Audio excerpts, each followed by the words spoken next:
Because that best of 3 yesterday ended at like 4 a.m. for you. So like you were in some weird haze because you had some ice cream. I know that. It's hey, I'm born for this. I had my boba already. We talked about it. Got the mango boba in there, and I even had some aloe. So I'm ready to go. Man, I expect nothing less from you as well. How are you feeling up for this one, Sean? Oh, dude, I'm feeling great. I got some nice. I mean, they're not really sponsored here, but liquid IV next to me, and yeah, it's delicious. I like it. Keeps me hydrated. Yeah. Let's go, Dan. That's the 5. Let's do it. I mean, we're here. So I think the first thing that we have to do is we have to go through our recap. We have to see how we got to this point, because this is the final day. It's going to be a best of 5 grand finals, but a lot of teams have been fighting really hard here. A lot of interesting stories to check out and to talk about. So let's run that recap and remind you guys as to what exactly we saw up until this point. The competition has been pretty fierce, and I think, there's a lot of different storylines here, Sean. I think in Valorant, we're always going to see a lot of different storylines and coming and going. Okay, so I'm actually just going to throw to the video because actions speak louder than words.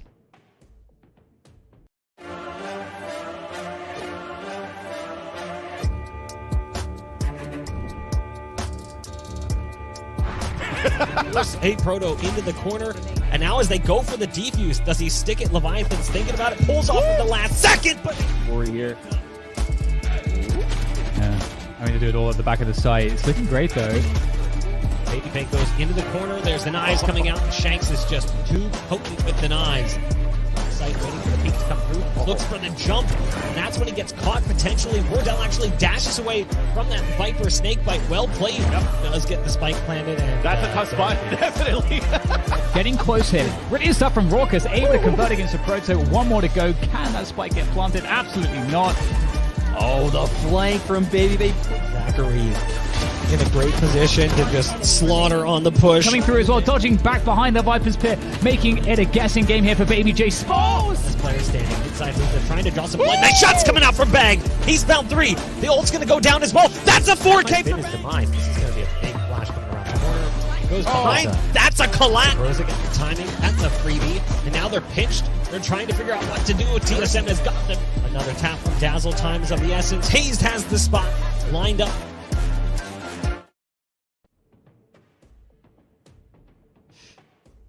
Well, some disgusting action there just yesterday, as we can see from those scenes, but this is how everything has shaped up until this point. Again, Sean, we talked about it. There's so many interesting storylines, as always in Valorant. Is there anything immediately that jumps out to you looking at this bracket? Any surprises, nice or not so nice? I mean, the fact that we have TSM and FaZe in this finals has to be a surprise, right? I mean, these teams were kind of counted out going into the Iceland qualifier, and afterwards, people didn't know where they stood. I think a lot of the scene expected V1, T1, and potentially even Gen G to make their way through this bracket. And it turns out none of them did. Some of them got close. V1, on the other hand, I think a lot of people's favorites to advance through this, they just got bounced 0-2. Like, that is insane to me. What do you think after watching Iceland, where they were just so dominant? They had such good synergized abilities with their team. How is that possible that such a good team went out 0-2 in this event? I know, it's kind of crazy. And it's funny because, we saw that a similar storyline for FaZe in Masters 1. They just tore everything up. They had this star that seemed unbeatable, but then they just kind of disappeared, and it just didn't really seem to work in the following metas. And, I think it's interesting too. We had T1 kind of falling short a little bit as well. T1 has been a team that we've been kind of looking at for a long time, expecting great things for a long time, much like TSM. TSM are seemingly finding some of that success, but what do you make of T1 quickly here, Sean? I think T1 looked insane. I couldn't believe that they didn't make their way through here, because the automatic on the Jet, I wasn't sure about it at first, but he's really settled into the role. I think he might have had the highest first kills per round in this whole Challenger stage when I was looking at it. I love how they've structured their team. I think Skadoodle is just a jack of all trades. He can hop in on any agent. And I think Curry is just really proving himself onto the team. So I like the direction T1 is heading in, as opposed to before, where I think they were just treading water in that bottom of the top 10. I think now they're on this ascend towards the top of the NA scene. Speaking of which, there's a couple other quick points before we move things forward here. I think that are worth mentioning. One is Luminosity are doing a pretty great job, I think, in really fighting very hard for a spot and just iterating and improving. And they've been a team that's been around for a long time. They haven't quite touched the sun just yet, but I feel like they're always getting closer. And similarly, looking at a team like Gen G, I keep expecting them to be able to break into like the top 4 in NA, but they keep kind of falling short as well. So in terms of Gen G, were you expecting more from them? Because they were another team like V1 where I expected them to get a lot deeper than they did. Yeah, I mean, obviously I have a lot of bias because I'm signed to Gen G, but I've met the guys and I've seen how they boot camp. I've seen how they approach practice and how they communicate with each other. I had a lot of faith in this team. I'm not gonna lie. I've watched a lot of their VODs, and I think the way they've improved as well, the entire NA scene, just the water has risen, right? So even though it seems like I'm saying all these teams improved, they actually have. Our entire scene in NA right now seems really, really deep. I think we have about 10 teams that can compete internationally, and Gen G is right up there. I just think they're like one step short. Absolutely. Well, it's all very well and good to talk about the past, but it is time to talk about the present. So let's check out the schedule, see what we have coming up for you guys today. I'm sure everyone knows what's going on, but let's get it up here on screen for you. And I think this is just something that is always so exciting when you get to Championship Sunday. There's one matchup on the schedule. It's TSM versus FaZe, if you didn't get the message already. And we've already talked a little bit about FaZe making it so far and us being quite surprised about that. But TSM is a team that we've always wanted them to do very well, but they've been one of those very difficult teams to try and find success. The spotlight's always been on them. So let's talk a little bit about TSM, Sean. And as you say, they're bringing in a new look. Bang hasn't been on the roster for very long, maybe about a month, I think. And Leviathan has been standing in. So what is happening with this team? Why is it working so well? Because they're 8-0 so far in this tournament. There's a lot to talk about when you look at this TSM lineup, right? Obviously, Cutler and Drone parting ways with the team. They wanted to bring in a true Sova, as well as Bang, who's this ranked demon. I used to run into him all the time when I was actually like up there. Now, they've just kicked me to the side. I'm not very good. But Bang's ability on the controllers, particularly outside of the Omen, which I know him on, his Astra is next level. He's so good. And I don't think it's a role he's played for very long. Leviathan also on the Sova, and anything they ask him to play. So even though I know him as kind of like a Sova one trick with tons of different eras and knowledge about the agent, he's stepped up big on other agents that TSM has asked of him. But Wardell's resurgence this event is something that I don't think people were expecting, right? Everyone knew Wardell was this dominant player, this dominant sniper, but they kind of wondered how that's going to factor in because of the change in the metas and Jets dashing in. And even watching him now, he's still using that operator on attack side, Dan.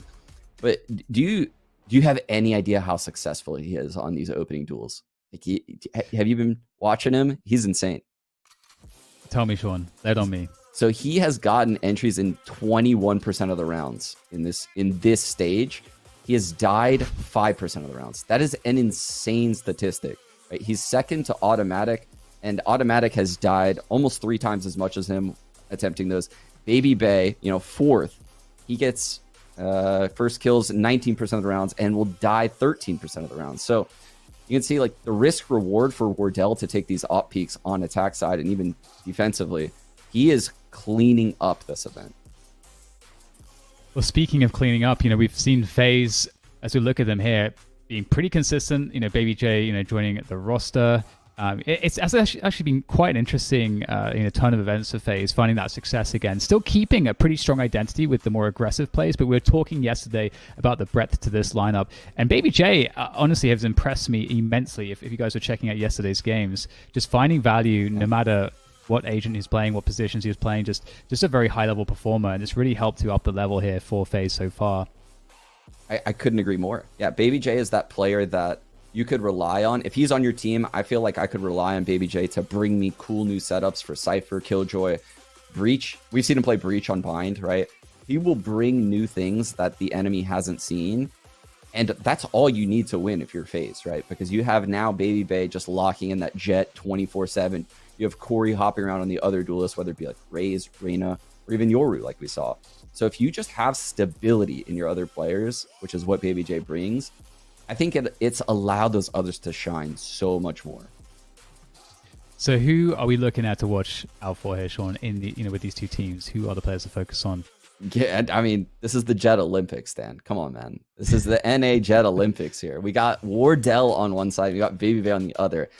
I felt like I would have been insane if I didn't say that I wanted this matchup to be the highlighted matchup in this series. But this is incredible. This is incredible. So their ACSs are both, in that 250 range. Their damage is right next to each other. It's just so ridiculous, the stats that these guys put up on a consistent basis. They just take over games. Cool though. I was just going to say, Sean, quickly of the stats. Like one of the major differences here is you can see that Baby Bay is getting more assists. He's in the mix a little bit more. He dies a little bit more than Wardell does, but at the same time, you can see that Baby Bay's more in the front lines, actually, in there with his teammates. So slight stylistic differences definitely for these two teams, and you already highlighted some of those very dangerous statistics with regards to Wardell and how he's been playing. But we're going to check out the map picks now. We're going to see the arenas these teams will be battling on. It's a best of 5, so a lot of looks here for both teams are going to be playing out in this grand finals.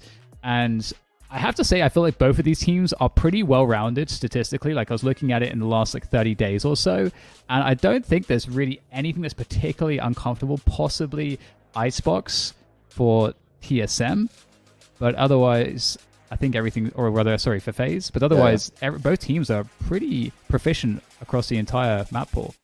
Yeah, I think based on what we saw yesterday, how FaZe approached Breeze, I think that's a really strong map for them. I know TSM has played Breeze, but I wasn't able to catch that matchup. I think I would favor FaZe on that map, but like you said, FaZe, this isn't the old FaZe that was dominant on Icebox. They had this A hit that was unstoppable. These guys don't really play the map, right? So if it goes 5, they would be in big trouble at that point. Yeah, and it's I mean, one of the big, I mean, we talked already, we already did this talk about, the Jet versus Jet action. One of the things that FaZe did against Luminosity yesterday was with their incredibly aggressive and oppressive play style. Yeah. They're so good at shutting down the duelists of their opposition. So this would be, if Wardell is still able to shine in this match, that is going to be very telling for me. And it's going to be interesting to see how that happens as we go, map to map in this series. I think, I have to ask you, if there's one map you would be looking forward to seeing the most, which would it be? Oh my God. I really want to see this opening map, this Ascent map, right? Because this is the map, we alluded to it yesterday. We didn't get to see it from FaZe, but they're 8-0 on Ascent.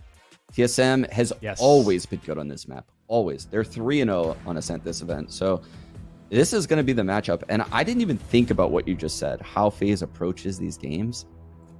The duelists on FaZe love to take the fight to the star duelist on the other team. I swear, they watch the VODs and they don't even really think of good counters. They're just like, oh, it looks like your boy Dre likes going mid. We're just going to push mid every round. Just fight him and just take him out of his game. I can't wait to see someone do that to Wardell. I've never seen anyone do that to Wardell, actually, because he's just he's such a lockdown player, right? Like a lockdown sniper. He's very, very difficult to kill because he's got that dash in his back pocket at all times. So is FaZe going to use that approach here against TSM? I don't know. Oh my goodness. What's happening? Is this for real? Is this for real, Sean? Tell me, are we going to see the KO lock from Corey? Is he going to do it to us? Are we going to see Wardell off of Jet? And we are, oh my God, we are in for a fiesta of a day here. This is, I don't know what's, okay. We're getting trolled, surely. Sean, you're the analyst here. What? You have to make sense of this. I just have to react and be surprised. Is there any logic happening? Is there something that we should know that we don't know? What's going on with these picks? Okay, are they actually going to fix this? Wardell, I say fix, but these guys are damn good. So he goes Sage. Wardell has played Sage on Ascent previously. Is the one map that I think he locked in a Sage on previously throughout this event. I think Baby Bay has locked in Jet every opportunity possible this event, and that was a slight change to FaZe. I think before he dabbled with some other agents, I think they recognize the power of his Jet and how good he is at creating space and disrupting enemy teams. So I haven't seen this version of FaZe in a long time, and I'm kind of excited to see how they play off of each other. This is going to be so interesting. Like, no duelist here for TSM. I'm just so interested to see how this one's going to play out. And if you are just joining us, this is the Champions Tour North American Stage 3 Challengers to Grand Finals. It's a mouthful, but it is a best of 5 between TSM and FaZe. Both teams that I think have been struggling for some time, but are finally looking very good with new lineups, new styles, adjustments. We'll have to see who's going to come out on top here as we get into the first map. FaZe, they're playing against a team that's not got a duelist here, and I think I wonder if that's going to be shocking if they anticipated this. But regardless, as the pistol kicks off, we're going to see FaZe putting the effort towards that B site, and Bang is just already going to annihilate the play through mid, and TSM have a massive lead on players right now. Well, that's a banger way to start the game right there for Bang. That's insane. He just Astra peeks off cat, takes both players out in mid. This round's all but over for FaZe. Look at their HPs, Dan. No regrowth on Sky either. Yeah. And I have to say, given that Bang has this focus right off of the bat, I've been very impressed with how well-rounded Bang is. You can kind of put Bang on any agent, and all of the agents that you can put him on, it's not just like, oh, he can play a lot of different duelists.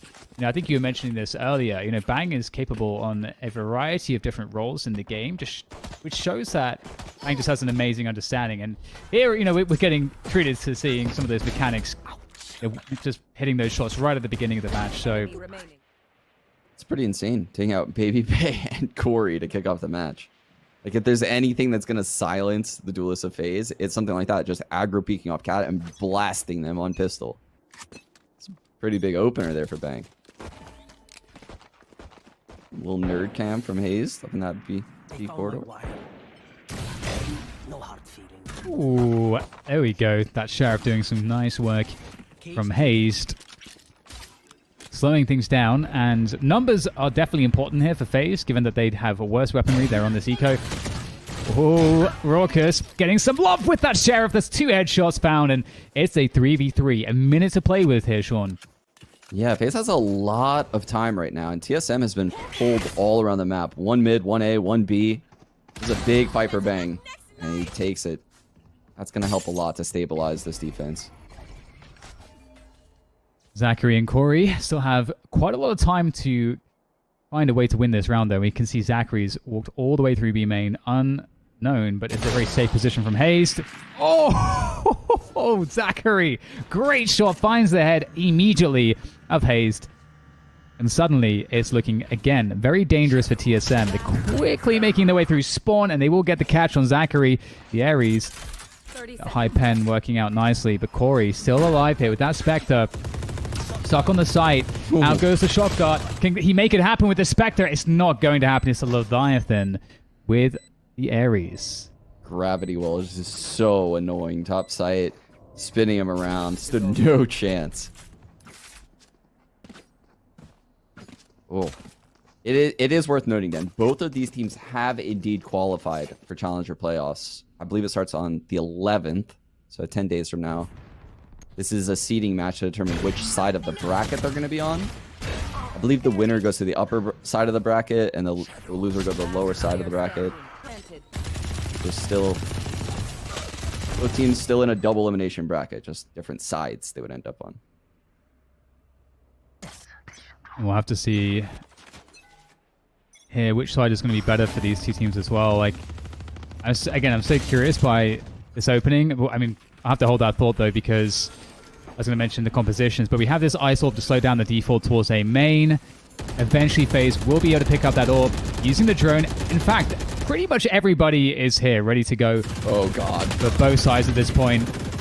There's the wall up behind the smoke, and it's not looking good at all here for FaZe. They're trying to force their way in, but they are being just completely stopped at this choke point. They can't get in. And there is a minute to go, but they've already invested lots of utility, and they don't have too many players left at this point. They're just getting annihilated here, Sean. Yeah, that was that was actually insane to watch. That was like watching a Jackson Pollock painting, right? Just like throwing paint all over the place, except he was doing it with an Odin bullet. It was just wild. He was just spraying furiously. Leviathan picks up one right there from heaven. FaZe, the style of just pounding into a site, definitely not working early for them right now. Yeah, I kind of like the mind games of if the opponents defensively are throwing the ice orb, that means we can't push quickly so that they can put more presence. The defense can be more together towards mid, so maybe there's an opening, but maybe that's making things a little bit too complicated. Regardless, we're back on the Sheriffs, and we know that for FaZe, the Sheriffs can be quite deadly, and they are just going to be running it in, run and gun, see what they can get done here. Wall, Dan. Ooh. Yeah, the counter wall, indeed. Are they going to be able to make their way across? The spike's actually by itself. Baby J with that spike. Just charging up. No support at all. That's absolutely unbelievable. Will eventually get taken down by Leviathan. And now the spike is down in Defender Spawn. FaZe is holding Defender Spawn on the B side of things. And he's got that crossfire as well with Leviathan, who's up by A. So it's not going to be easy to recover this spike. I mean, there's that firewall to at least break up this one, but that is not... Oh, both of those are going to completely miss Leviathan. They managed to get the spike, though. One enemy remaining. It's down to Baby Bay now, and Baby Bay knows exactly what's going on. Hayes trying to punish, knowing that there's a lot of pressure on Baby Bay to get the spike planted, but as up play from Baby Bay to wait that one out. A 1v2, very doable here. As TSM close in, and wasn't expecting bang right around the corner. And TSM pick up the round. Excellent use of the cage right there by Hayes, because normally attackers coming through the mid connector like that would be super attentive towards defender spawn, and he leaves a tiny gap in his cage, which allows him a cheeky frag. And like you said, Baby Bay in that 1-on-2 is just, there's just too much to do. Breaking the dart, jumping up to lane to create some space, and just gets caught. Man, TSM is running away with this half right now, Dan.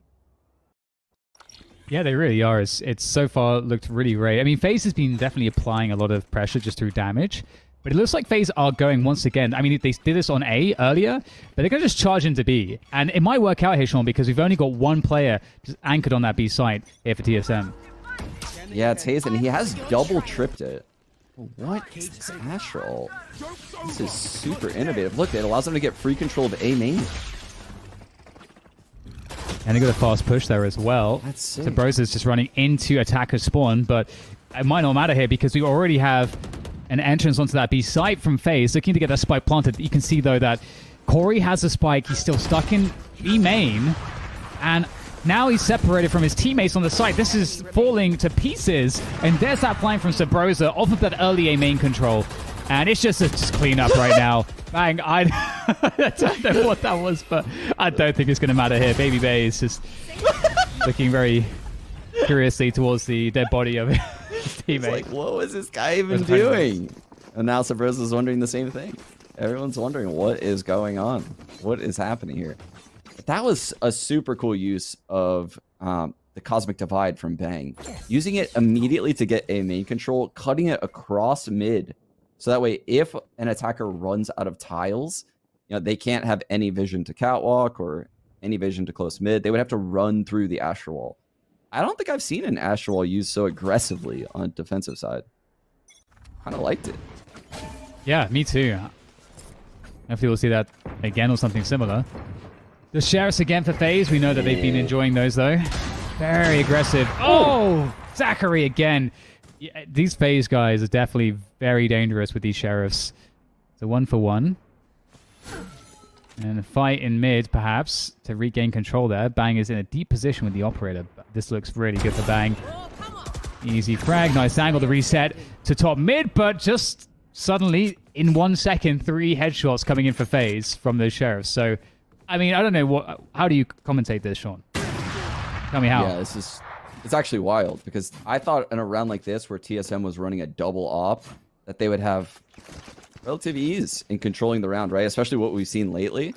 But no success from Wardell all game long, despite being up 5-0. He finds himself 0-4 on this new Sage role. And Bang pushing through the cat smoke just goes 1-for-1. So the op's immediately taken out of play. TSM doesn't have much economy to fall back on, but the nice 5-0 buffer will give them a bye here. Bang might have to scrape the bottom of the barrel, though. Indeed. The Ice Orb again to slow down any aggression on A main. buys a lot of time for the defenders to rotate, which is what's happening. FaZe collecting that ultimate orb, walling behind the smoke. We've seen that before. Ooh. This time it works out better. Yeah, This rotation's coming in quick. Damn.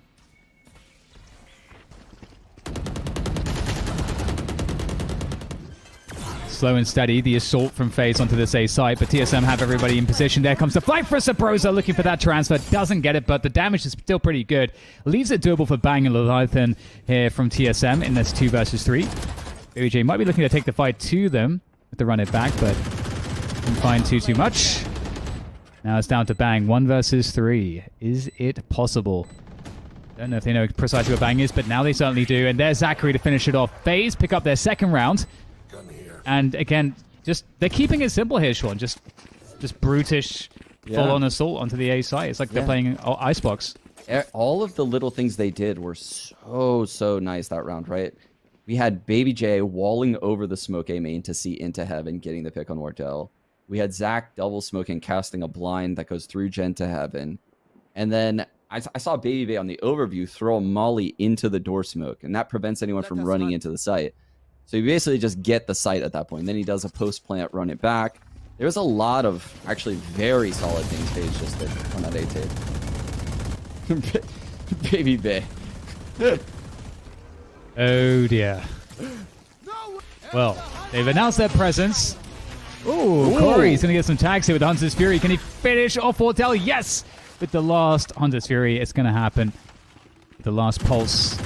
I actually don't know what you call those individual kind of bursts of light from the Hunter's Fury, but either way, it's looking quite difficult here for TSM on defense. FaZe again, just with this slow assault style. Brute forcing into the A site, and there's not too much here for Bang and Leviathan to do. Looks like they're going to be trying to see if they can catch any kills and make something happen if any mistakes are made by FaZe. Bang looking just to have some fun here. Fun is over. Let's look at another round here for FaZe off of these just simple these full-on pushes. These A hits are just destroying TSM all of a sudden. Like, I don't think they imagined a squad just coming into these A hits time and time again through a Sage wall, through the slows. The FaZe does not care. Like, they are making it known they're hitting A, and TSM can do nothing to stop it. It does help. This ult pick on Wardell definitely helped a lot, though.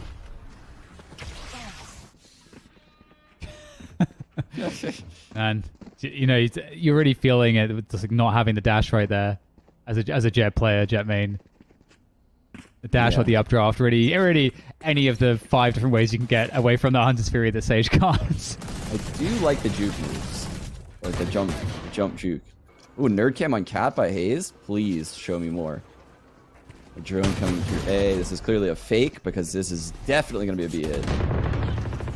Yeah, playing these 50-50 pushes early on, and there goes that Odin once again from Baby Bay announcing their presence, and I'll have to see if they can find the same kind of success they've had towards A. Let's go, Odin wall. No, Baby Bay. FaZe getting the opening kills there into the side. Nice pick up there from Wardell, but it's not going to matter. FaZe winning another round here, and yeah, they're just playing this gamble style right now, showing either it's A or it's going to be B, and it's just trying to get into the heads of TSM. It has to be really frustrating to play against. Yeah, because you can see TSM is kind of switching up their setups, trying to predict what's going on. The Cypher's moving around, putting nerd cams all over the place, and you see FaZe just regrouping. They do a slight fake by like sending a drone into the opposite site, and then 4 of them dogpile into the opposite one when the rotate happens. They're actually just 200 IQing them simple strats. We might see a retake setup. Oh, Wardell, that's a beautiful shot onto Baby Bay. I was going to say we might see a retake approach coming in here, but you know what? That's a great setup. Oh, the gravity well plus the sky flash. That is beautiful there from TSM. Maybe they can keep the Cosmic Divide off. Oh my! Cosmic Divide after all, because these frags are beautiful. Okay, just Zachary left. Yeah, I was going to say, Sean, one of the answers to what FaZe is doing is they have that Cosmic Divide. They can just play for the retake with it. Let that A side go. But hey, there's the Flawless. That's a good point, yeah, because they also have the Sky and Sova combination, right? They have so much info. Even if they give up the site, they could run the Trailblazer in, they could run a drone in, recon.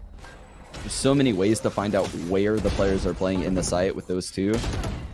So a retake setup might actually kind of be something that we see to close out this half. Yeah, definitely. And we're actually going to get a FaZe tactical timeout, as you guys can see. Perhaps thinking to themselves, okay, what do we do here? I mean, they must know that that is a very strong possibility that TSM will play more for retakes now, given that they have these ultimates that can assist them for just a very strong retake setup where, again, you can deny a lot of position, get a lot of information with the Cosmic Divide and the Seekers and so on and so forth. So, do you expect them to bring anything new to the table here, Sean? FaZe, that is.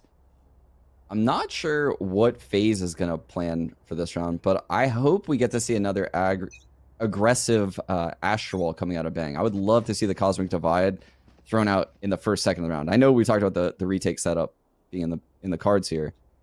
You can see they have actually left Sabrosa solo A. They have the double Astro Stars there, which usually operates as the first one's a smoke, and then if you come through the smoke, you enter a gravity well. And it makes things very easy for that solo defender. That allows them to stack the B site with trips, cam. I've got your trail. Arrow gets a ping on Wardell.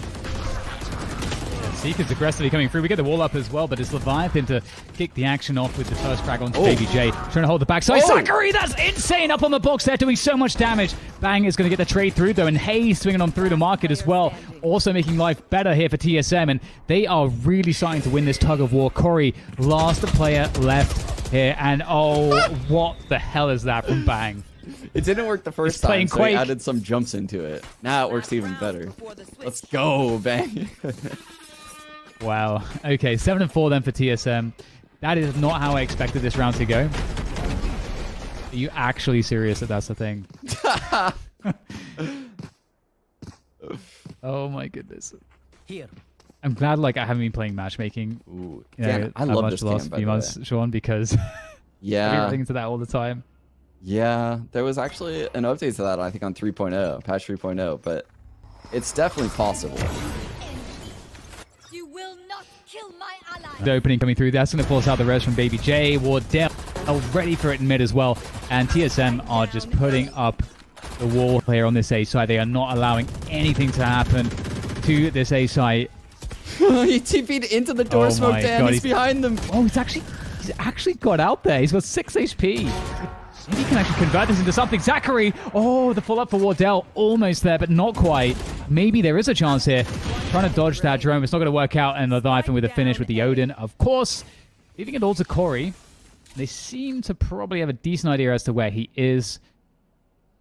They have spike control too. Sitting on that one. Corey has to make the move here. He has to plant the spike. The time is against him. TSM can happily Corey with a recon, Dan. If Corey played Sova, imagine his aim if he knew where you were. Dear God, that sounds terrifying.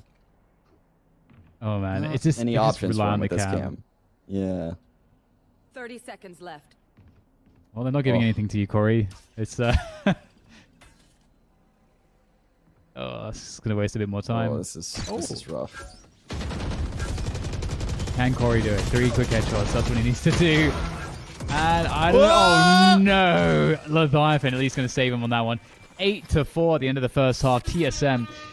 They started out really strong. It looked like they were starting to lose a grip of things for a moment there, Sean. And FaZe, they managed to cobble together with just really kind of gambly, aggressive, kind of what we know them for, play style. And they managed to get 4 rounds. Is it going to be enough? Probably not. I'm not going to lie. I mean, with their players playing on off agents, no Baby Bay to open up rounds, no Corey to fall back on that raids. This, I don't know. I'm not sold yet on the Corey Sova experiment and Baby Bay on Phoenix, but they could prove me wrong here in the second half.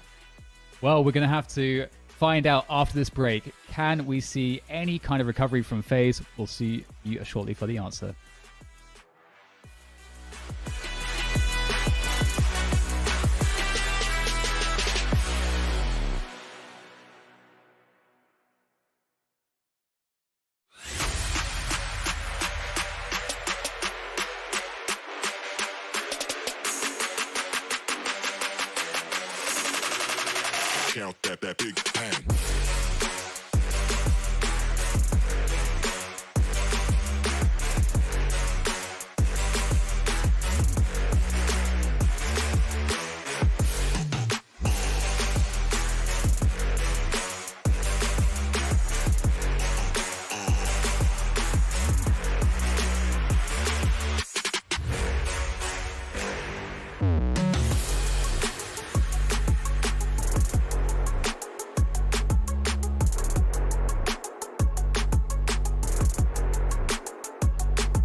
And we are back in the action. FaZe against TSM. FaZe with a measly 4 rounds. We'll have to see if that is enough for them to mount some kind of recovery here on Ascent. What do you think, Sean? Well, TSM is looking to bulldoze their way into this B site where Corey on this Sova role is playing all by himself. So I mean, we know Corey has insane aim, Dan, but how insane? Ghost Ace insane? Please let us see it. Let us see. Question mark. The sky flash will indeed come in. You can see Sabrosa has that thing ready. Will the recon get any juice? Oh dear. I think they went a bit too deep, climbing a Oh little my off. god. Oh, actually, that second one Oh! is okay. All right, Oh! all right, okay. The reload's coming through, and it might just happen for no. Sabrosa is going to deny him. Oh man, you almost called it. But the dream is dead. Sabrosa is going to get owned, and that's that. Is Corey a Sova man? What? That was sick. I haven't seen an arrow ping that many people in a pro game in forever. Oh, actually, that was did hit awesome. everyone. I actually thought that one went too deep. Yeah, no, Yeah. because he threw it on the wall behind them that no Sova ever actually puts it on. And his shock darts were god tier. What a Okay. hold by Corey.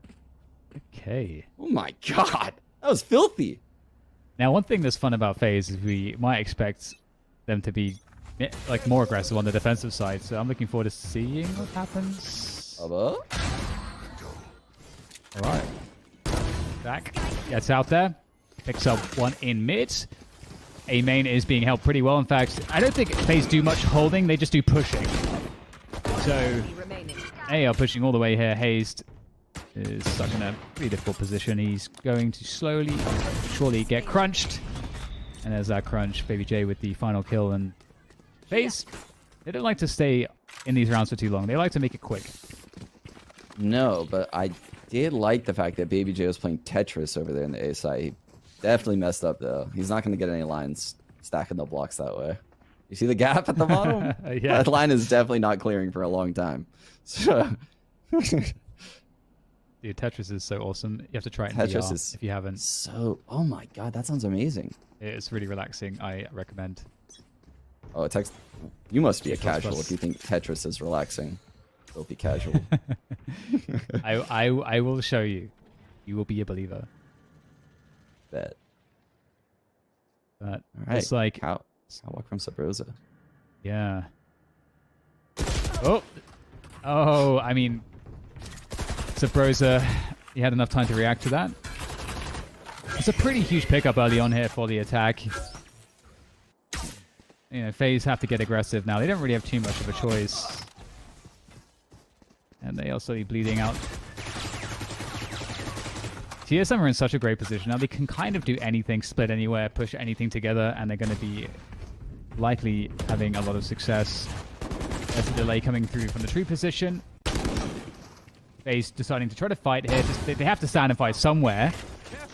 And that's not a bad result. Zachary can hold this. Oh no, the dark cover disappears a bit too soon. That's a free B site, Dan. 1v3 now for Baby Bay. Lot to do with just a bulldog in hand. Spike planted. Okay, that's gonna help. Now comes the knife. Oh, 9-6 to TSM, looking to make this quick.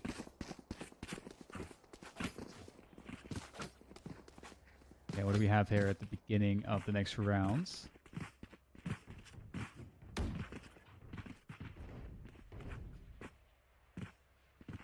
Looks like not much left in the tank for FaZe. A couple players can buy full up with rifles. You can see Zach actually on the Marshall.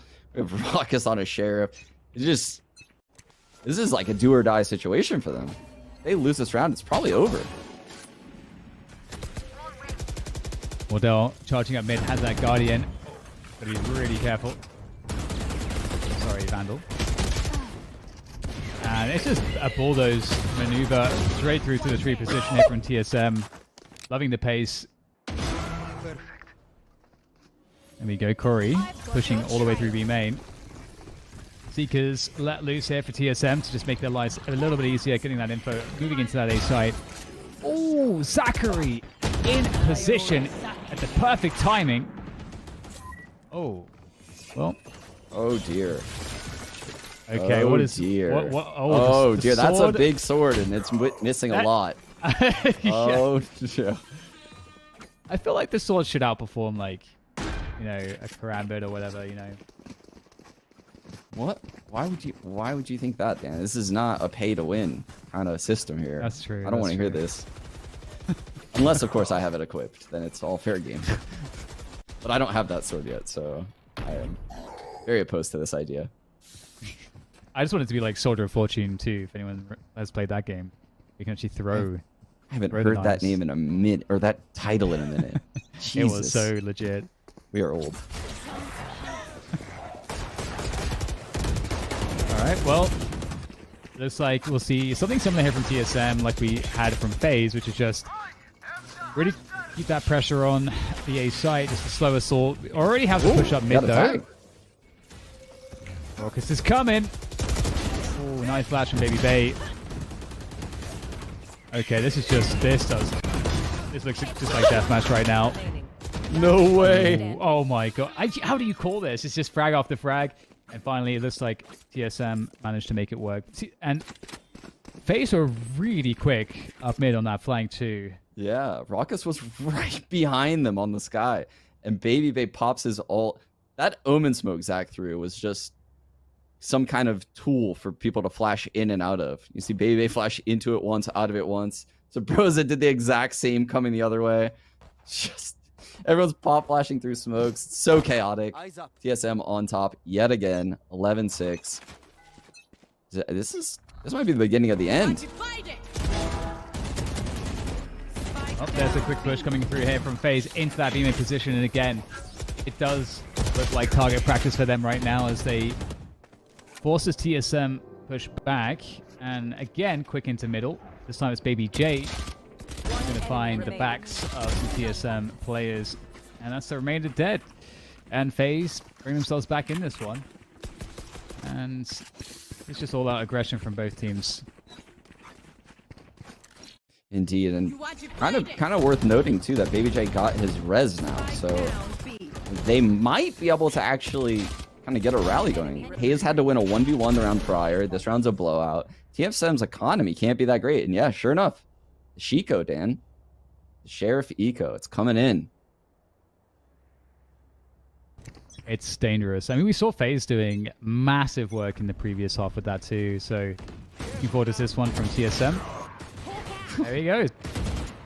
Nice shot from Wardell. Baby A is in a little bit of trouble here, but there is Baby J to provide the assist. The res comes through as well. That's annoying for TSM, but this he's gonna get no Zach. Ooh, a little bit too slow. Okay, TSM in a pretty great spot with this Shiko. It's a great cage by Hayes to allow his teammates to cross to B. And this site's open. It's only Baby Bay here. Is he gonna come through the smoke? He did. Ooh, Wardell. That was an opportunity. Now it's starting to look quite difficult here for FaZe. Or TSM, rather. The FaZe looking actually pretty great. Oh, the Hunter's Fury comes through from Leviathan. Decides to actually pop that one. Gets one tag. Oh, just barely missing, finishing off Baby Bay. Does get an additional bit of damage, though, to another player as FaZe start to push through. But it's just down to the 1v1. Leviathan versus Corey. Corey holding the angle, trying to make his way forward onto that spike. He's getting a lot of ground here, and it's just a jump from Leviathan. And you know what? Corey pulls out the classics. Had enough. And FaZe will secure the round. You can only peek Corey so many times, Dan. Come on. Come on. I thought he was... Honestly, I didn't think he was going to win it because I thought Leviathan would just tuck away. But the second Leviathan committed to that fight, he was a goner. Let's be real. Corey's aim is way too true. Once he knows where you are like that, good luck. Good luck. And it's definitely going to be a difficult situation now for FaZe because, I mean, despite having Corey on the Hunter's Fury now, the ult economy is looking pretty good here for TSM a little bit better right now. Although Raucous is one off of Seekers, so curious how TSM are going to approach this one. Oh, we got the tricky ice walls here to get some early damage through mid. Oh no! Oh my God. Raucous gets 3! And just like that, it is looking horrendous now for TSM. 2 players left. I don't think they want to use any of these ultimates now. They're just going to have to try to do as much damage as they can. And FaZe want to finish them off quickly. Wall goes up, but TSM, they are not getting any love here. Last player Oh standing. no, the Trailblazer coming through right in the face. Bang on the off angle. There's one. 1v1. Knife comes out. And that's the rounds for FaZe. Do we start to believe, Dan? Do you believe in the comeback? Do you believe? I don't know if I believe, Sean. I don't know what I believe in. Yeah. I'm feeling the same way, you know? Like, I thought with the failed Sage Wall, the round would be kind of like a surprise for TSM. We'd steal a 12. But Rocket just swings off CAD, just destroys all 3 of those guys. Yeah, I love believe watching- in is the Shiko and the headshots. The one thing I believe in for sure is Sabrosa with this ult on Sky. I love watching Sabrosa use the Sky ult and trail it with a flash. He always hits someone with one of the Seekers because of how he combines the flash with the Seekers. It's actually really clever. Yeah, I've really also enjoyed Sabrosa on that roll, and it's made a lot of magic happen on this map. Okay, so most of these players here for TSM on this wacky buy down now. They haven't really found too much in the way of opportunities here. Yeah, especially when Sky first came into play, you know, I think it took a while for people to really get to grips with how exactly to get the value. And I definitely feel like Sabrosa is one of the players who I've seen some of like the highest level stuff. Enemy remaining. Spike Yeah, and down A. kind of adding on to that, something I've noticed throughout this event is, so he was playing a lot of Brimstone on Bind, and later in the event, he actually switched to 30 Sky, seconds left. and I think FaZe played Astra instead of Bang. So they allowed Bang to stay on the Raze roll on Bind, and they put Haze on Astra. That's really, really cool for TSM. That's something that they lacked a lot in their previous iterations of their lineups. Just people feeling comfortable not switching agents, but switching entire classes. Like going from initiator into a controller, or going from controller into a duelist, Remaining. and looking very comfortable doing it. Right? Like they look like they're at home in the same way.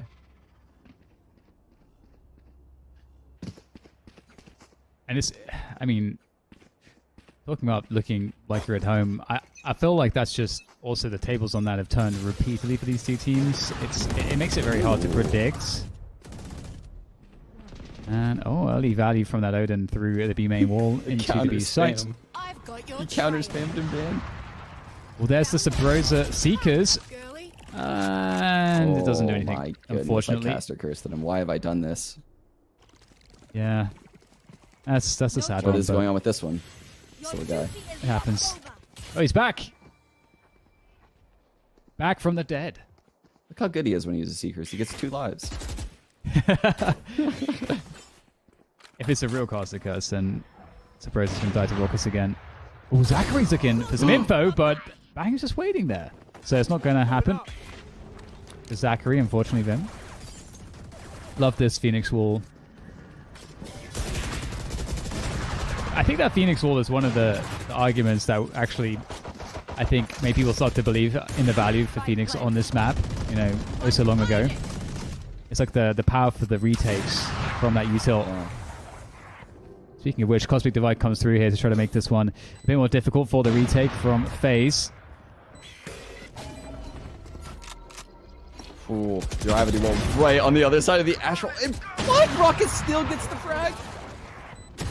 WA jumping down. Operators doing a lot of work here. Hayes has to come through, and again, the operator's going to finish that one. WJ locking it in. Looks very calm on that retake there from FaZe. Yeah, and that gives Baby J res again. I feel like he's had a few reses this half. Will this be his third? Or is it just the second? I remember the one in A main behind the wall. Yeah, I'm not sure. That was an eternity ago. What I am sure about, though, is that they are carrying through double operators into this next round, so that should be fun. Baby J looks kind of filthy on the op. It's a shame that Baby Bay is just so good on it. The babies. Babies, they need the snipers.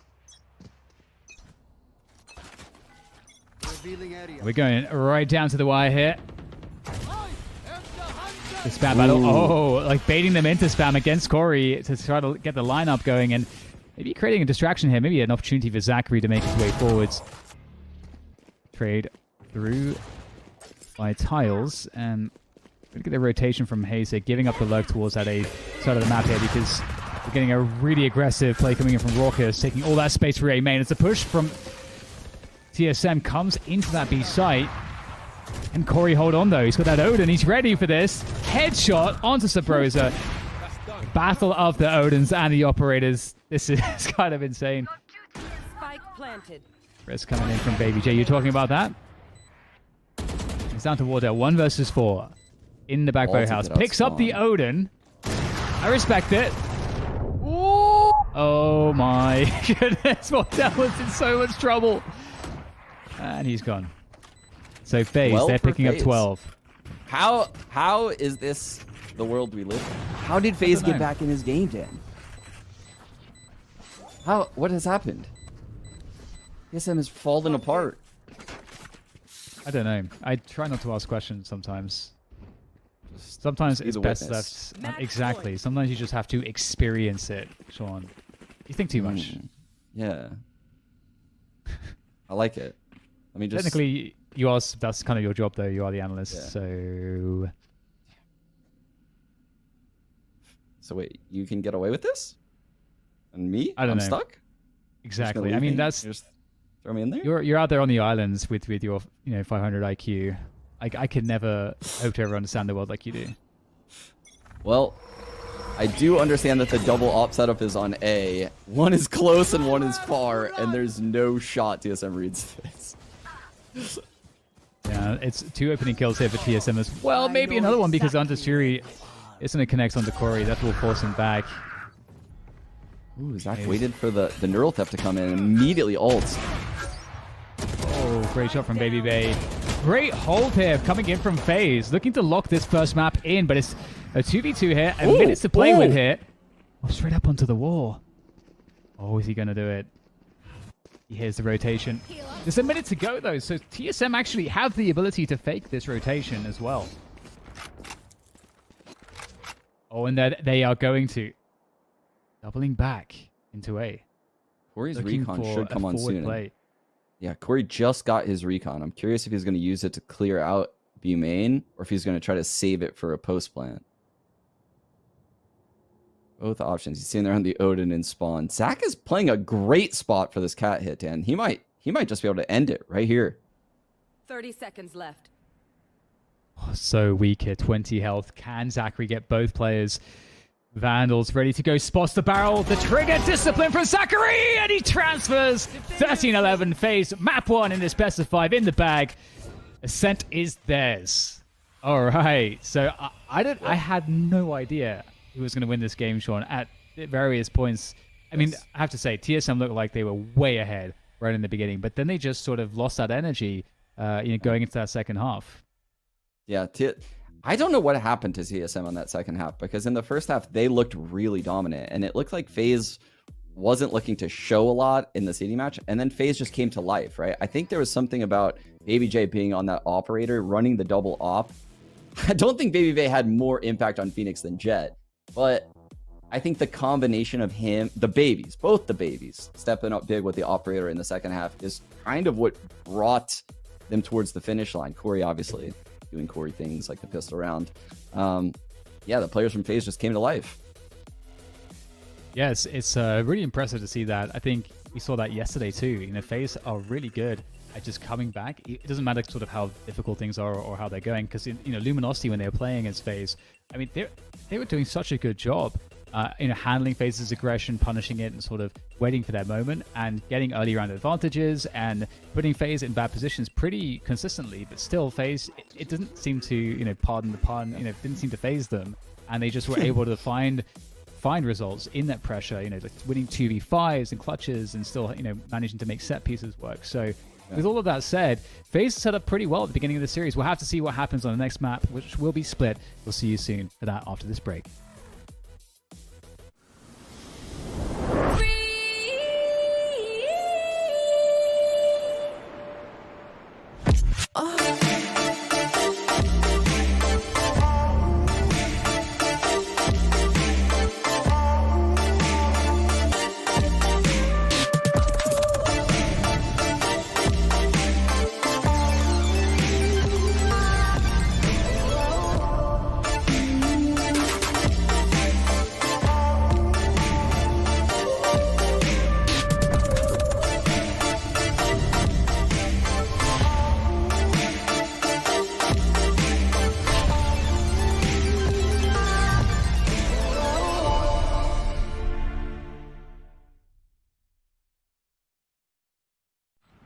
Well, it's Marshall and it's tense. Born, this is where Raiders are bred. One more, yep, now the duelist is starting to come through. Not quite there to help out. Now the swing starting to come through with he just trying to provide some additional ankle.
What is up, everybody? Welcome back to this best of 5 grand finals shenanigans.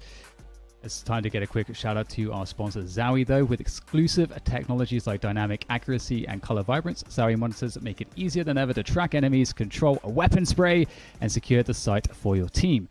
Check out zowie.benq.com for more info, or if you'd like to learn more about how dynamic accuracy can affect your gameplay, just search what is DYAC to skip right to the good stuff. Speaking of skipping right to the good stuff, Sean, we've got to recap that first map a little bit. It started out, it was crazy between both teams. It was hard to call this one, and we saw really odd composition choices for both teams that, again, didn't really work with our expectations of how we see these teams and their roles. We saw Corey on the Sova. Tell me a little bit more about that.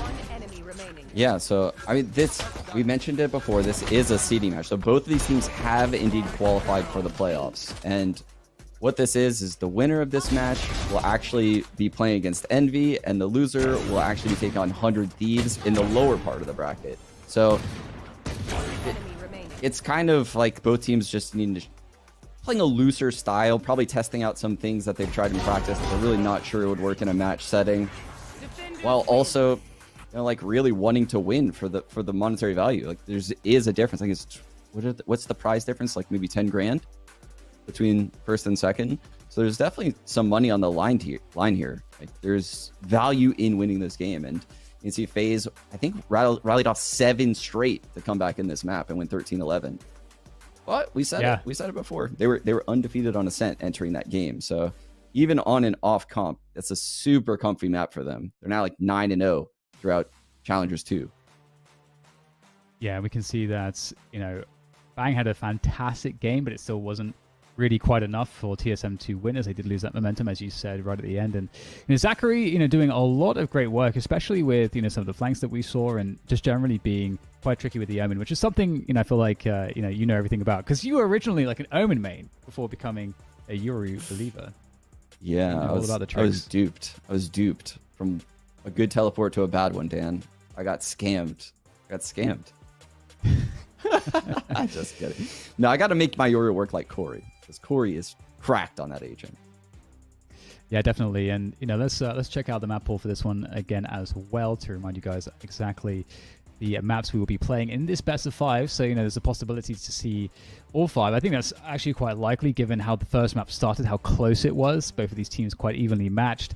Split is the next map upcoming, and I think Split is a pretty good map for both of these teams. And then we move into Breeze as well, and that's been an interesting one too, because I feel like TSM have been they're pretty good on this map. Neither team has a lot of plays on it. I believe FaZe, though, stylistically, I found a lot of success there. We were quite impressed with how they played there yesterday against Luminosity. So yes. I'm feeling like FaZe are looking pretty good here on the next couple of maps, Sean. Yeah, I agree. I think it really is going to depend on how these battles in mid go, because that's one thing I know for sure. It doesn't matter the comp. It really doesn't matter whatever FaZe chooses. I guarantee you they're going to be fighting in mid. Unlike TSM. TSM might concede mid a lot on their defensive side, especially if Ordel's hovering that KO, Dan. Do we get to see it? We haven't gotten to cast the KO, so honestly, I would be a little bit excited for this. I don't want to see it. Yeah, that would be cool. Do this to us, Wardell. Don't do this to us. Okay, well, what would you expect to see if we do get a KO log? I mean, we're not seeing it right now, but I mean, maybe we'll see it from FaZe. Is KO an agent that you think works well?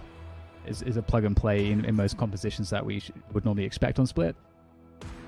I think KO is such a map-dependent agent, right? Like, you don't want to get him on Breeze because it's just so big. It's hard to suppress agents in a map that size. It's hard to throw a good 0-point knife that can't get broken, right? Because it's so big. Whereas a map like Split, you can throw one that bleeds through walls. I mean, it has a massive radius. I believe, I want to say it's a 15-meter radius on that 0-point. So you can do it like throwing it against the wall and getting into mail from market, right? Like, you can do things like that with it on Split and Haven, for example, and Bind. But it gets a little tricky when you get in the bigger maps like Ascent and Breeze. So it would work on this map, but we're not going to see it, unfortunately. Well, getting the Breach, though, out on Baby Bay, I'm liking that. Corey, back on a duelist. Offered the Sova onto the Raze. Definitely looking a little bit more conventional here. Are you liking how this is stacking up now, Sean, that we've had all the agents locked in? I think so. I mean, we actually, this is like almost like a trivia question. I think Baby Bay played a lot of Breach on Split back in the day. He was pretty comfortable in the role. I know that sounds insane based on what we know of Baby Bay currently and how he plays Jet and how he's just a maniac and runs around the map. No, he used to be a Breach. So I'm kind of curious if he's been like cooking up anything in the lab. You know, is this just them playing loose and just doing whatever they want, or does he have an idea of what's going down here? Yeah, definitely. And you know, seeing I think something that looks pretty.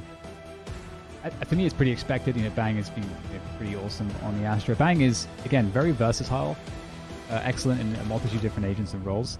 Sabrosa on the Sky again. Sabrosa and Sky, we were talking him up earlier, is just a player that's done such a great job on that agent and making it look better and better in the pro scene. But enough of that, actually, we're getting straight into the match here. Early on, we're going to see FaZe on that defense. Nice pop from Baby J. Straight away bangs out of the picture, and that's the Astra. Yeah, and he hasn't been picking the Sage normally, so like this wall in mid is a totally different look, but you can see it doesn't matter. FaZe still wants to fight mid, even with the wall up. And Corey using the ice blocks there in mid just to jiggle, get additional opportunities for fights here. They're going to push the issue again. FaZe do not want to give up mid here. And it's working. 4 versus 2 now. There's not a lot left in the tank for TSM. ABJ wants more, Dan. He's pushing. Oh, yeah, ABJ might just get it. He's going to get more. Now it's Leviathan. And I mean, these kills are important. Like, just really getting as much value as you can. Charging up those ultimate orbs. Bit of extra money in the bank. Now Leviathan could try to make this difficult. Oh, they're actually going to try to push into this position as well. Leviathan, it could be good for one hit. But no, Baby J actually getting so many frags in this round. And, you know, speaking of charging up the ultimates, that's 3 ult charges already for Baby J. Yeah, I mean, there was the nerf that added the extra orb required to get the res. Sage continues to get the nerfs. I feel so bad for Sage mates, right? We were talking about it before the cast. Yeah, remember how far you used to be able to cast the wall away from you? You used to be able to put it so far away. It was instantly at 100% health, and there's just so many positives of Sage back. I think the slows lasted longer. Everything was cheaper. Res was less. Oh dear. Yeah, it's crazy different. Oh, Corey looking to reclaim a lot of space here using that utility. Beambot, the pain shells, being burns. So TSM have actually come away with a lot there. 1 kill, they've gotten rid of a lot of early utility. The Trailblazers used from Raucus to get some more information down mid, spots that most players for TSM still hanging out and haven't fully rotated off just yet. So it's looking quite dangerous here for FaZe, but they're not trying to overplay their hands. They're waiting for TSM to make the move. Yeah, that was really a ton of info that Trailblazer got. Oh, the Trailblazer comes in from Sabrosa. Rocket's in big trouble. Oh my god, Corey is just absolutely annihilating everybody. Great trade from Sabrosa with the Frenzy, but a lot more work to be done. Finds the Spectre on the ground. Down to 32 health here. 30 seconds to work with to try to get the plant on this spike, but I don't think he has any ideas. Zach, oh no, oh no, oh no, Sean.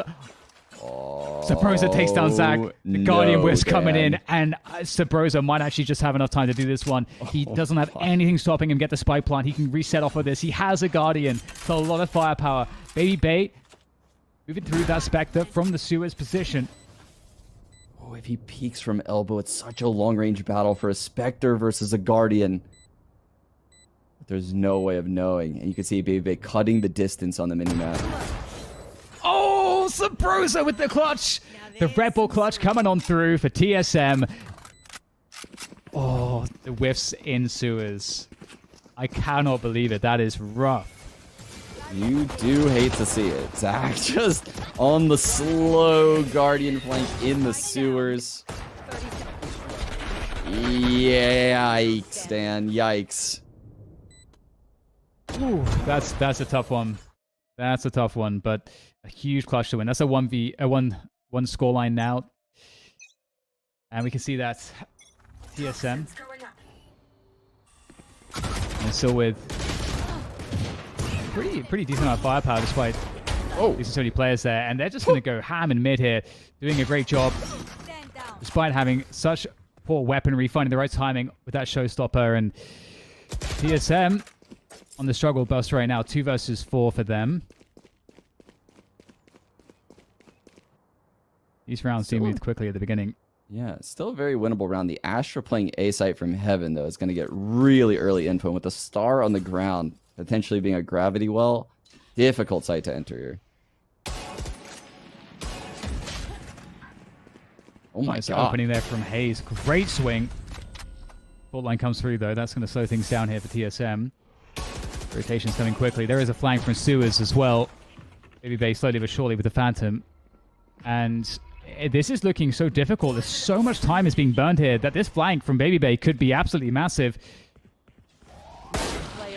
Is the timing going to be good? Zachary finds the headshot onto Hayes, and Leviathan's left alone at the top of A ramp. Trying to get the push through to A Heaven. That's going to work out. Spike, though, is down in A. If only Leviathan had that Spike, maybe there would be some more to work with here, but forced to go down A ramp and to challenge for this one. The timing, unfortunately for Leviathan there. Caught by the fault line as well. Yeah. Be forced to save. Uses the Viper wall to get to Sewers safely. You know, hang on to the Phantom for the next round. FaZe stealing it back. Thrifty, Dan. Very well played. I like the flash peek combo from Heaven coming up Baby Bay and Zach. That was nice.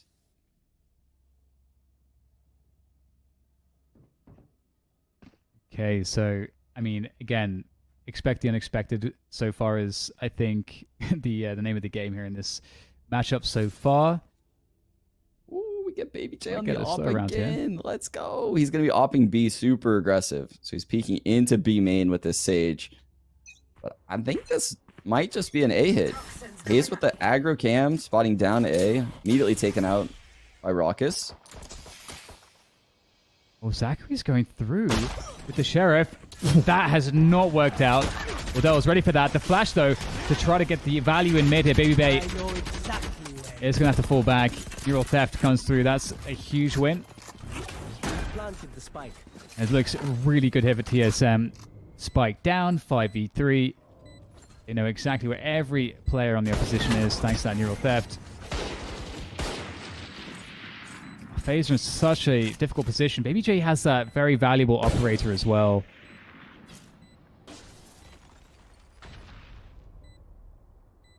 Got Sabrosa coming up through ropes as well, yeah.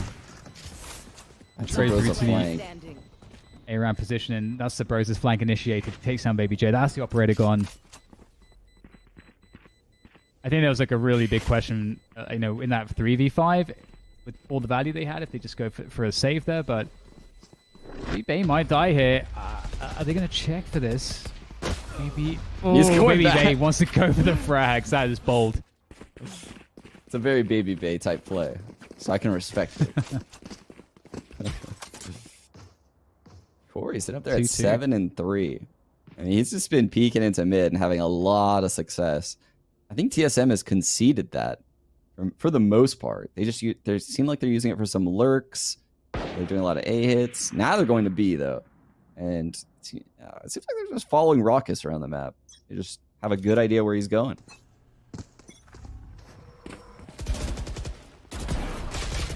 Oh, a lot of value there. Found on the offense in that B main position. Seeker's going out as well. The rotation's really quick here for FaZe. They've got players in position, but the weaponry is obviously not quite there. TSM have that backside control behind that toxic screen. Oh, Corey's going in! He's going to get taken down by Sabrosa, though, so not finding too much there. And I like the approach here, trying to stop this push before the spike can be planted, but it's not working out. Got to take a lot of risks here when you have such poor weaponry against your opponents. I just want to give so much credit to Hayes on how he uses these cages, because That cage did have a tiny gap in it, but he's so aware, right? Because pros, what they like doing with these smokes is finding those little gaps, waiting for someone to run past the gap and getting an easy frag on the opposite side of the cage or smoke or whatever it might be. FaZe is aware of the gap and he keeps jiggling it. And he's trying to get the player to shoot, and then he's going to wide swing and he's going to win the fight. And that's exactly what just happened. That's just so much awareness of like the pro meta and how pros deal with those tiny gaps in the smokes. Love seeing little interactions like that.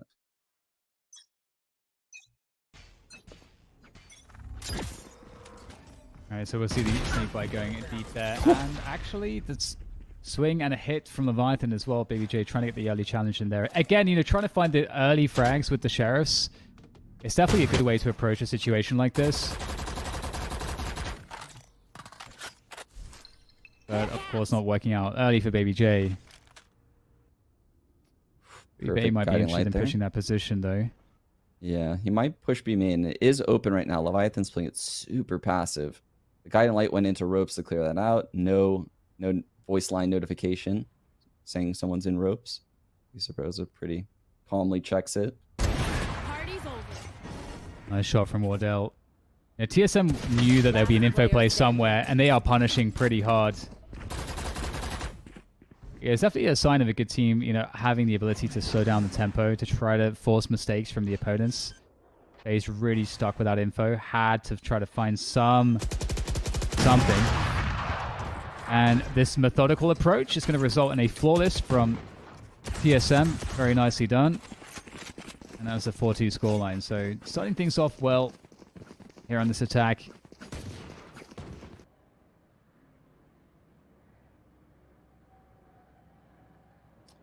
Yeah, TSM looking like they're in control of their map pick. Here's the full buy coming in from FaZe Clan. I don't know if we've seen an actual legitimate full buy from them. It's like a lot of pots and pans, like hobbled buys that they've had. So here we have all Vandals on the board. Raucus with the ult, Baby J with the res. How are we going to use these? Scary situation here, being up against the operator from Wardell, forced to dash. Love that, Baby Bay with that flash, trying to get that retake going for mid. But TSM looking really committed to taking this mid control. The Trailblazer is going to help get that extra information to keep TSM's presence there. Zachary with the catch with the lurk of Hayes on A-ramp. And another really big win. That's a huge tell just to see that Hayes is pushing that by himself. You put a ball up there as a fake.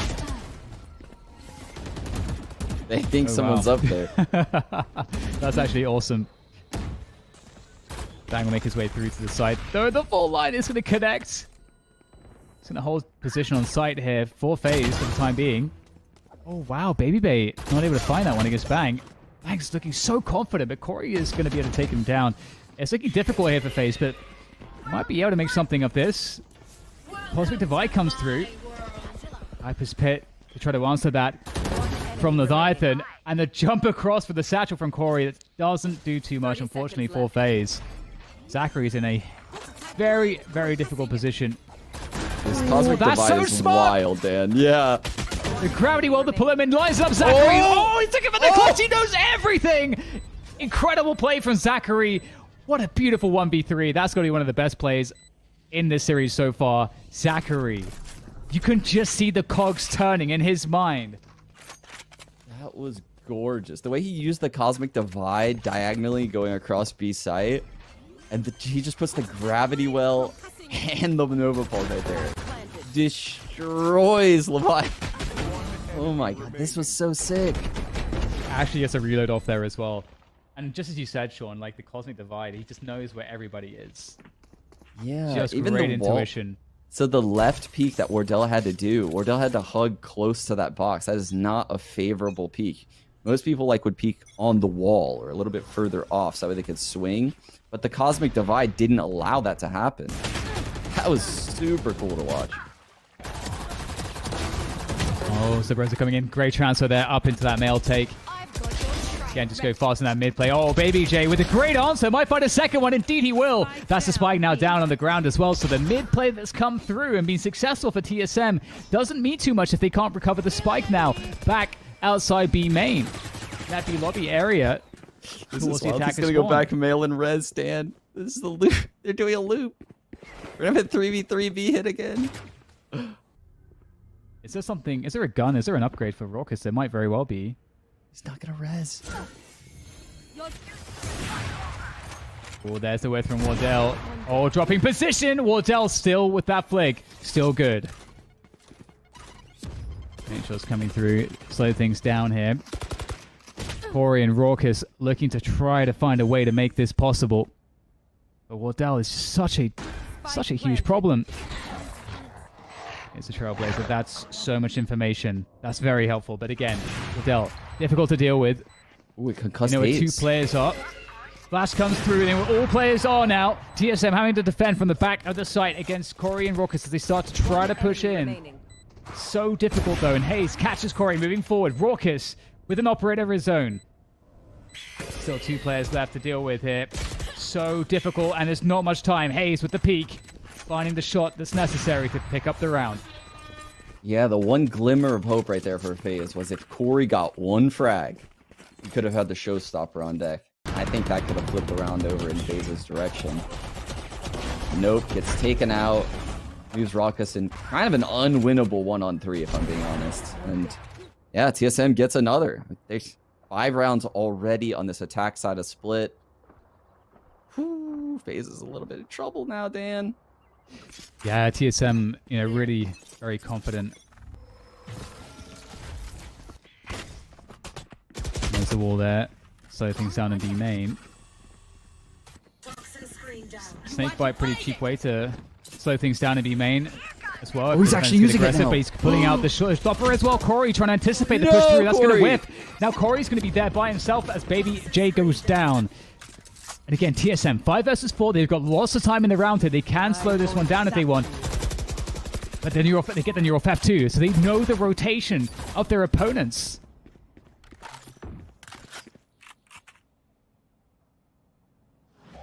Corey Oh, are they resetting? Stole away our wall from us, Dan. He showstoppered it off. we had something good, and it was taken from us. It's taken away. And the reset comes through, just cutting noise completely. Corey's, oh, is he going to go through this? Toxic screen. Corey has the info now. He knows what's going on. There it goes. The breach shot comes on through. Corey able to take down Sabrosa, and TSM, they still have time here. They still have 4 players to go, and Bag's going to respond quite well. Corey going down, but they still have to deal with Baby Bay. The trades are favorable for TSM. It's been difficult, but they're looking clear for a plant now. Wardell providing that long-range cover. Zachary's going to have to go in off of the back of this flash. 1 player isolated. There's a drop down to hell from Raucous, but Bang has every answer. What a round from him. TSM winning yet another gun round, and that was an expensive one for FaZe. Using the breach ult like that. Showstopper, obviously. 30 seconds left. I can't imagine FaZe is going to be able to have a good buy coming into this next round. And that pretty much cements the fact that TSM will indeed run away with this half.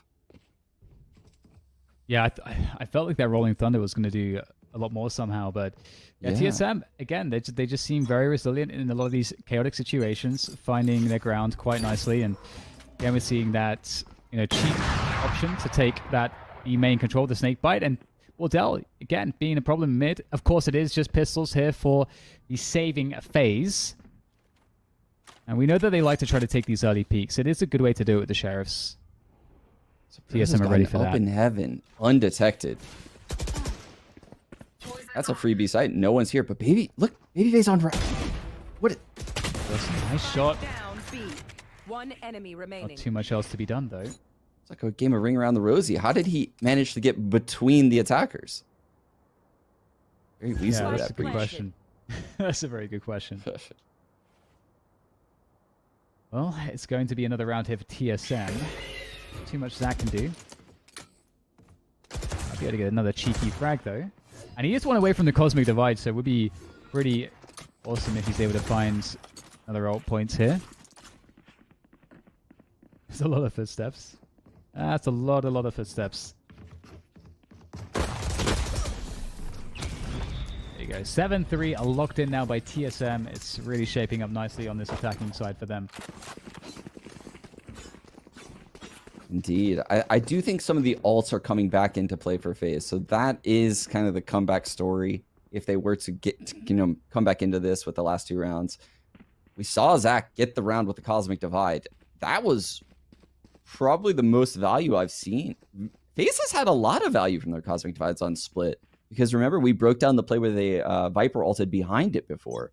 So you can clearly see Zach has put a lot of thought into how to use that wall.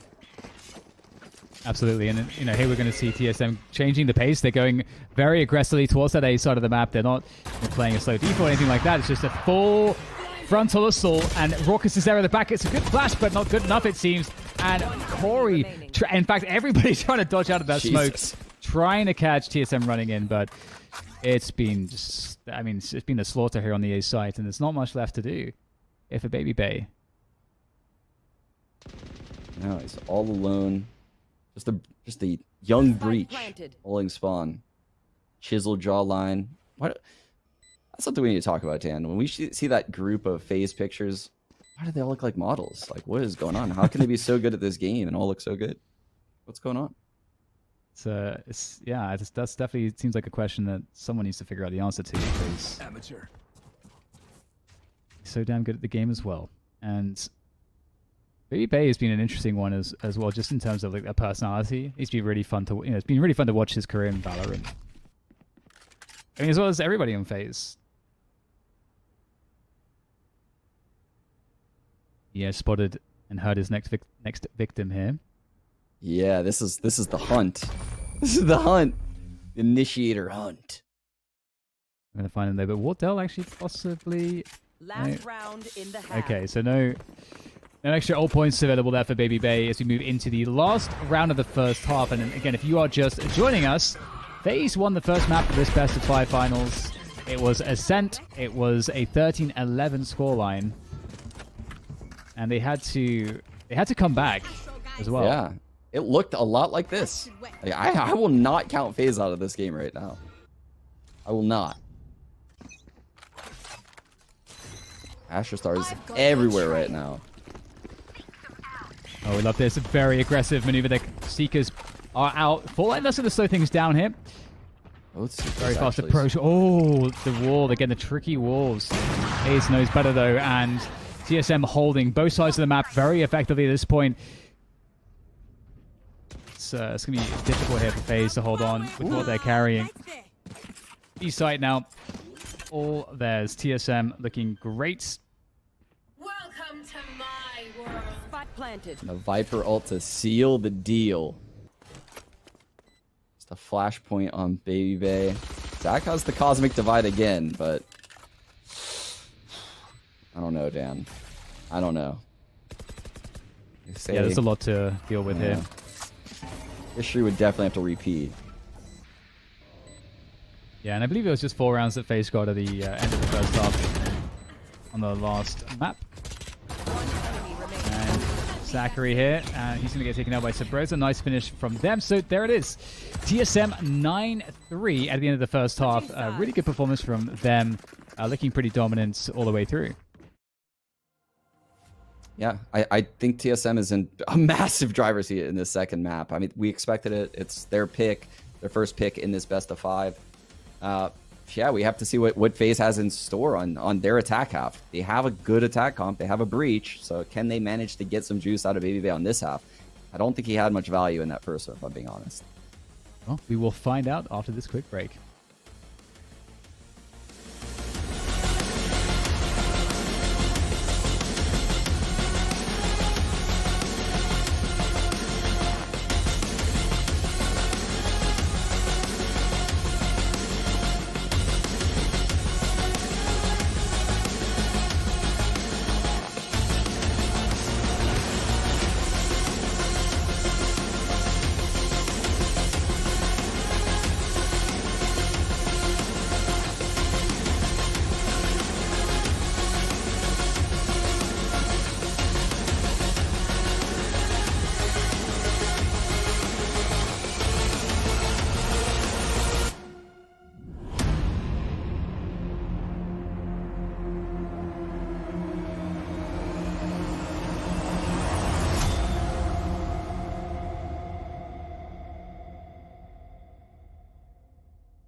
Welcome back, ladies and gents. We are here with TSM and FaZe. This is the second half of the second map, and we're going to have to see if FaZe can repeat the story of that first map where they were in a position like this, but then they ended up coming back to win that first map on Ascent. We'll see if they can do that too on Split as we go into this pistol.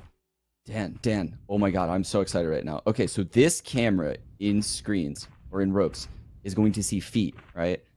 The players from FaZe cannot see it quick enough. They won't see the cam. Just their feet will be visible on the cam. There's a sky in male. That means that probably when this cam sees feet, the sky will throw a guiding light right around the corner and they're going to triple swing. And it's going to be awesome. It's going to be awesome. Ooh. Oh, they're getting up way too quick here. That's not going to pan out too well. We'll see, though, if there's any counterplay here. It's going to have to be the headshots. Wardell's been pushed all the way back to spawn. TSM are left with very little on this defense. That's a nice shot, though. That's going to take down the spike, too. Something to delay things here for FaZe. And TSM actually hitting some shots. 3 versus 3. They've done a great job in recovering this. Spike planted. And they're ready for this retake, too. They are coordinated around spawn 2 players. They've got, I believe, Leviathan up high on B main. B heaven, sorry. Yeah, that double stack in the back of sight. Zach can catch this timing. Leviathan stops that one, though. And TSM, beautiful coordinated push. Wow, you do have to wonder if Zach had peeked that corner 1 second sooner to catch the guys coming out of spawn, how would the round have played out? Instead, he got caught in that awkward timing where the people came out of spawn and were already progressing towards the back of sight. The heaven smoke is still there, about to fade. He just got caught. It's very unlucky on the timing there for Zach. Yep. That's 10-3. TSM maybe looking to close this map out more quickly and not allowing what happened in the previous map to happen here as well. But that said, we've seen FaZe be very dangerous on these pistols as they're on that pistol save, and we're going to see a very fast push into the A site here. 2 players in mid here for FaZe as well. Oh, bang. Gets the lineup off of the Spectre. And that has left very little to work with now for FaZe. 1 enemy remaining. This round's all but over. Just coming down from above. Kind of wanted Sabrosa to get that one, but Hayes actually takes it from the back. And there we go, 11-3. Bonus round here for TSM. If they win it, what would you put? What would you put FaZe's comeback potential at right now, Dan? On this attack half, down 11-3. Like a 5% chance? I think there's a pretty strong chance. I would go like at least 50%. At least 50 on a comeback from 11. You are a much more believer and much more optimistic. I've just watched a lot of FaZe recently, and I've seen them do it a bunch of times. So, no, man, I think the numbers are pretty good, but we'll see what they're able to cobble together here. It's going to be a very fast push straight up into the A side. And already Corey's doing some great work, taking down Bang. That's the Astra out of the way quickly, but you've got to get past Wardell's operator as well. So, Wardell able to peel away one more player, but the site's actually under control here for FaZe. They will get a plant, and they will get to play a post-plant. Question is, what is that post-plant positioning going to look like? Planted. That is a great question, but what I do love is the Viper utility on this A site. You saw the one-way up top to prevent the ramps push, and look at this wall for the retake now. So cool. One enemy remaining. And FaZe are really making it happen right here, able to do a lot of damage. And Wardell's going to have to run away. He's only got himself now and the operator to work with. All his teammates are gone, and it's so valuable. He's actually going to keep challenging here for the moment. He's being teased, but it's all a ploy because we can see that on the other side towards that B site, Raucus is ready to punish Wardell. If Wardell can even survive this, this is looking extremely awkward at this point. Oh no! Oh no! Able to dash away. Oh no, but into the spike. Oh god! Raucus will take him down after all, and that's an operator for them if they want it, and absolutely that will be picked up. That's just one of those scenarios where Wardell's trying to catch his breath. You know, like, I was close, man. I had a couple more bullets in that chamber. Then it was forced to just roll the dice with the knife in this game. It's a yikes one. Yeah, absolutely. Looks like we'll get more presence on this A side again for FaZe. I say presence, but just full on pressure because they're not kind of spreading out across the map. And at the same time, it's going to be a take on B main from TSM. So FaZe might have a really good opportunity here as there's so many TSM players out of position on the defense. But the spike is left, though. BJ has to bring that with the squad, so he falls off the wall. A side is open, though. TSM's playing full retake. Yeah, and these fights are going really well for FaZe. They have just great positioning. Zachary will be forced back from screens, but it's already a 4v2, so FaZe looking very strong at the moment. Corey. Nice shot from him. Wardell in a 1 versus 4. Make that a 1 versus 3, but Baby J's obviously going to shut this one down. And, I mean, that's one of those toss-ups, isn't it, Sean? You got TSM on the one hand opening up with early 3-player control of B main at the beginning of the round versus a full-on A push. Yeah, that's... I mean, both these teams are kind of just sending it towards the A site now. I think FaZe has found the weak spot. It's exactly like Ascent. Right? They just found out that the A site was weak, and they just kept abusing it time and time again. And TSM never had an answer. FaZe won 7 straight rounds to win Ascent. Are they about to do that again, Dan? Yeah, they're going to, and it's against Pistols. Wardell's on that shorty at the top of the A ramp. I'm really looking forward to seeing if he can get any value from that one. Lots of util coming through, though, from Raucus and Co. And Corey's already in defender spawn. So... TSM at least trying to reclaim position here, but Baby J are ready to go. Nice flick to follow the first one up. Nice. Again, the A site is given. And as you said, it seems like a weak spot, but this was just against Pistols. So I'm very curious on this next round, but just holding my breath for a moment there. But what is TSM going to do on the next round, Sean? Are they going to predict that FaZe are going to go for this again? This A push? Are they going to have like a 4-man defense or a setup to take A main control aggressively? What do you think TSM are going to do here? I think that they put Papa Hazed on this A site as Cypher. Surely, right? They trip it up. Get some Astra Stars up in there. Sure enough, look at him. He's going to do the nerd cam in heaven to see feet. Setting up one trip for the ramps. Gonna put one trip down low. All right. But It's guess a B what, play, Dan? Sean. It's a Mind B games. play. It is a B play. They're Yeah. following Leviathan. They want this Viper's blood. Let's go. Oh god. You better run. And the Rolling Thunder coming through as well with a showstopper. Oh, Sabrosa's going to catch Corey midair before the rocket can be deployed. That's a huge win early on here for TSM. And FaZe still able to get some value, still able to do some damage, but struggling to get control for that spike plant. 2 versus 2 after all of that.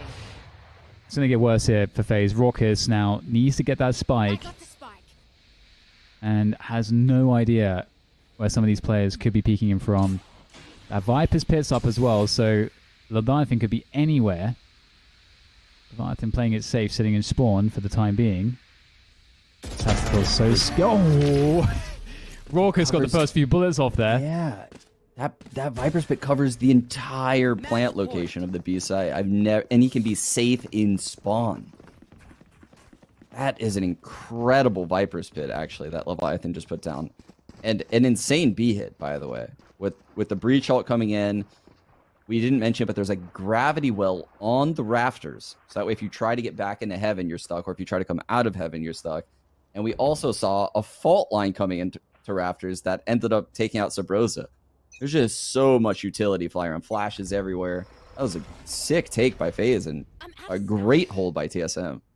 It's Wardell in mid, though, and there is a mid take coming from FaZe. The flash, though, that's going to force out the dash from Wardell, but he's going to be able to repeat this one, but maybe not. So beautiful stuff from FaZe here to deny Wardell getting any shots off, and that allows all this space to FaZe. They can pressure ropes, they can start to play with the rotation of the defenders. ABJ with that operator, looking for the shot, finds Leviathan. Doesn't get the kill, though, and Leviathan's been pushed back as well, so FaZe are claiming so much ground so far on this map. And Wardell, he hasn't been able to pull the trigger just yet. It's a big Crossfire. Spike down. Yeah, it works out really nicely for TSM. Maybe FaZe are starting to worry that they overextended. Leviathan's found a gap. His way into elbow. Interesting spot for FaZe because they don't have spike control. It's down in heaven. Wardell's sitting on it, and there's the Cosmic Divide. That's going to force Wardell forward to get the shot. He gets it. Baby J's down, and Baby Bay's down. Both the babies are gone, leaving just Zachary. And he's got to push a Cosmic Divide. Oh, actually, no. It was just in front of the spike, of course, by design. Doesn't matter. Doesn't matter, Wardell. Great round from him. He was denied so many shots early, too. Yeah. Amazing stuff. And that's going to be it. And you know what? This time, Sean, TSM, they're going to pick up the map. They didn't look back. After that first half, it was so dominant, they didn't look back. Yeah, I got a little scared. I'm not going to lie. Your whole 50% comeback prediction. I got worried when FaZe rallied off those few rounds. But Wardell and the Jet can settle things down and just take things home for TSM.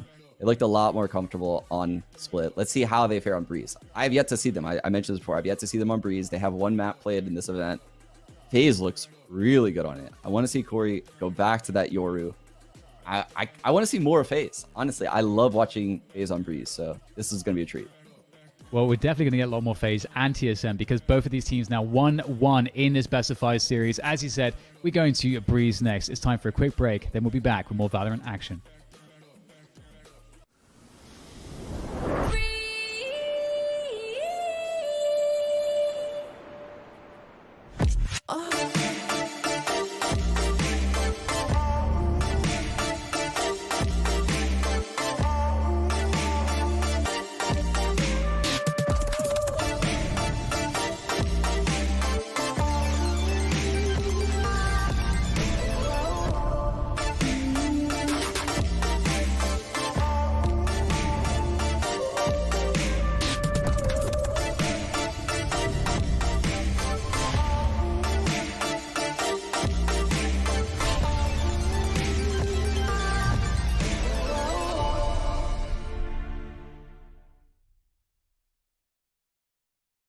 Mango invited some of the CSGO guys to see if they wanted to go to the casino with them.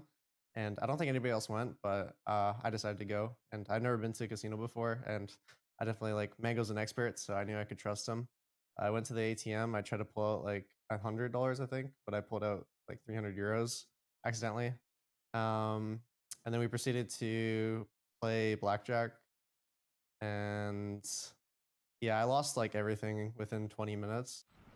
Well, it's Marshall and it's tense. Born, this is where Reynas are bred. 1 more, yep, now the duelist is starting to come through.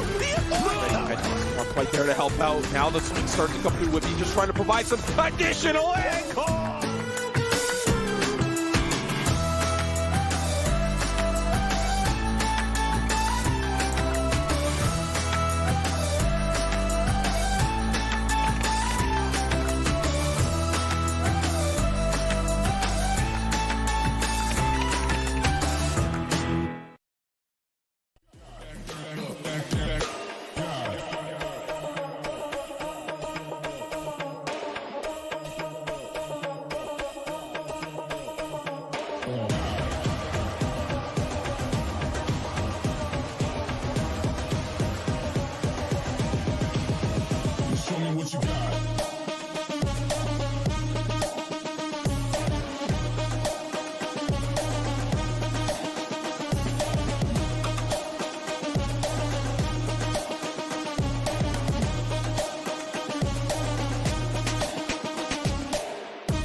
Show me what you got. Down, up, back, up, God, down, up, back, God, down, up, back, up, God, down, up, back, God, down, up, back, God, down, up, back, God, down, up, back, God. Ain't no reason to back down, so step it up. God, down, up, back, God, down, up, back, God, down, up, back, God, down, up, back, God, down, up, back,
Welcome back, everybody, to the stream here in the Specified Grand Finals. We've had a lot of action already, and you know what? It's it's going to be interesting to see us getting back into LAN. I was just at LAN in Madrid, Sean, and it was fantastic.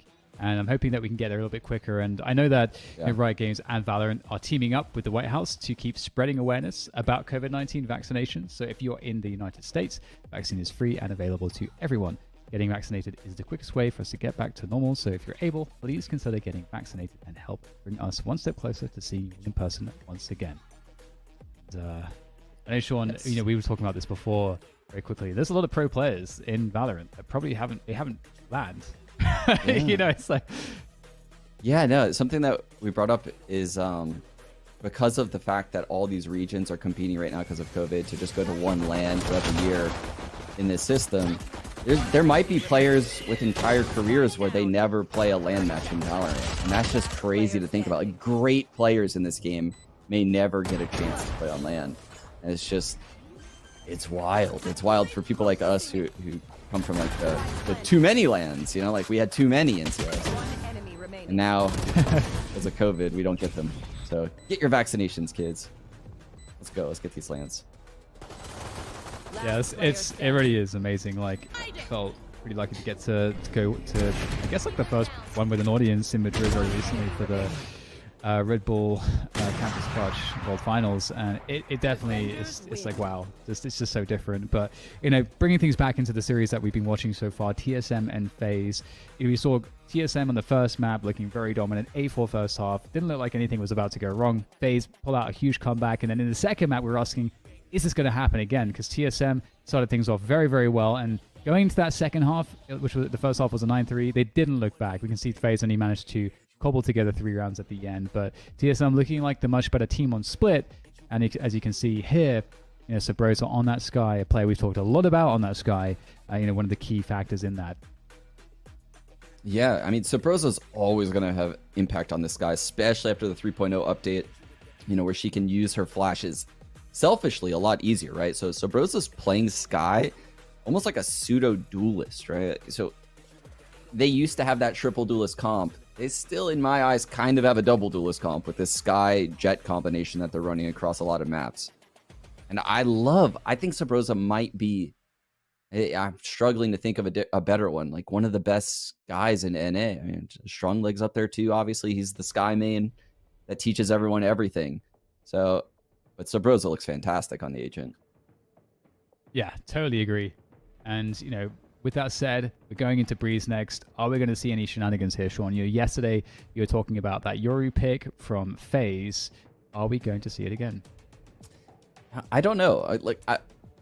I'm not going to pretend like we're going to see all the normal picks like we always get, right? These are CD matches, and both these teams are doing interesting things. They're testing out different comps. So we might not get a Yoru. We might get 2 Yorus. I don't know. Like, this is going to actually be insane.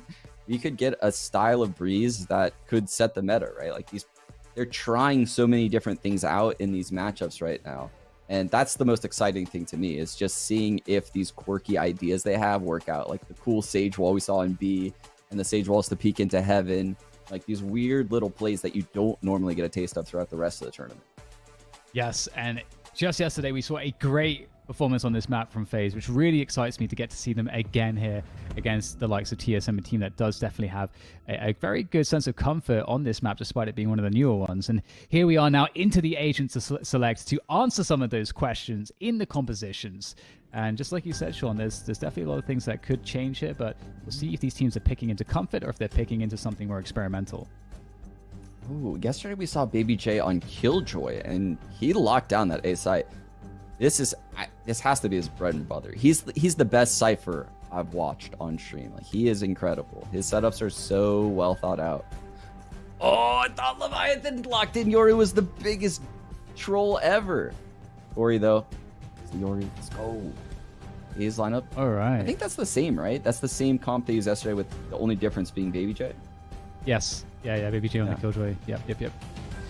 Yeah, this is looking really interesting. You know, in terms of TSM's side of things, you know, are you looking at that and think, you know, scratching your head, or do you feel like confident that this is going to be a good look for them? I like their comp a lot. I like TSM's comp a lot, but something that I was very wrong about for Breeze when the map was released is how important Sova would be, right? And I think it's in large part due to the fact of how popular Viper is. The Viper wall is kind of countered by the Sova, right? A drone coming through the wall tagging you or a recon tagging you. All of a sudden, you're behind this wall that provides no shelter from the raining bullets that are about to come into you. So Sovas are almost always picked on Breeze. And his ult's not that good because it's such a big map. He can't reach to certain places. His recon can't reach to certain places because the map is so big. But like I said, he is just such a nuisance when Viper is in the server.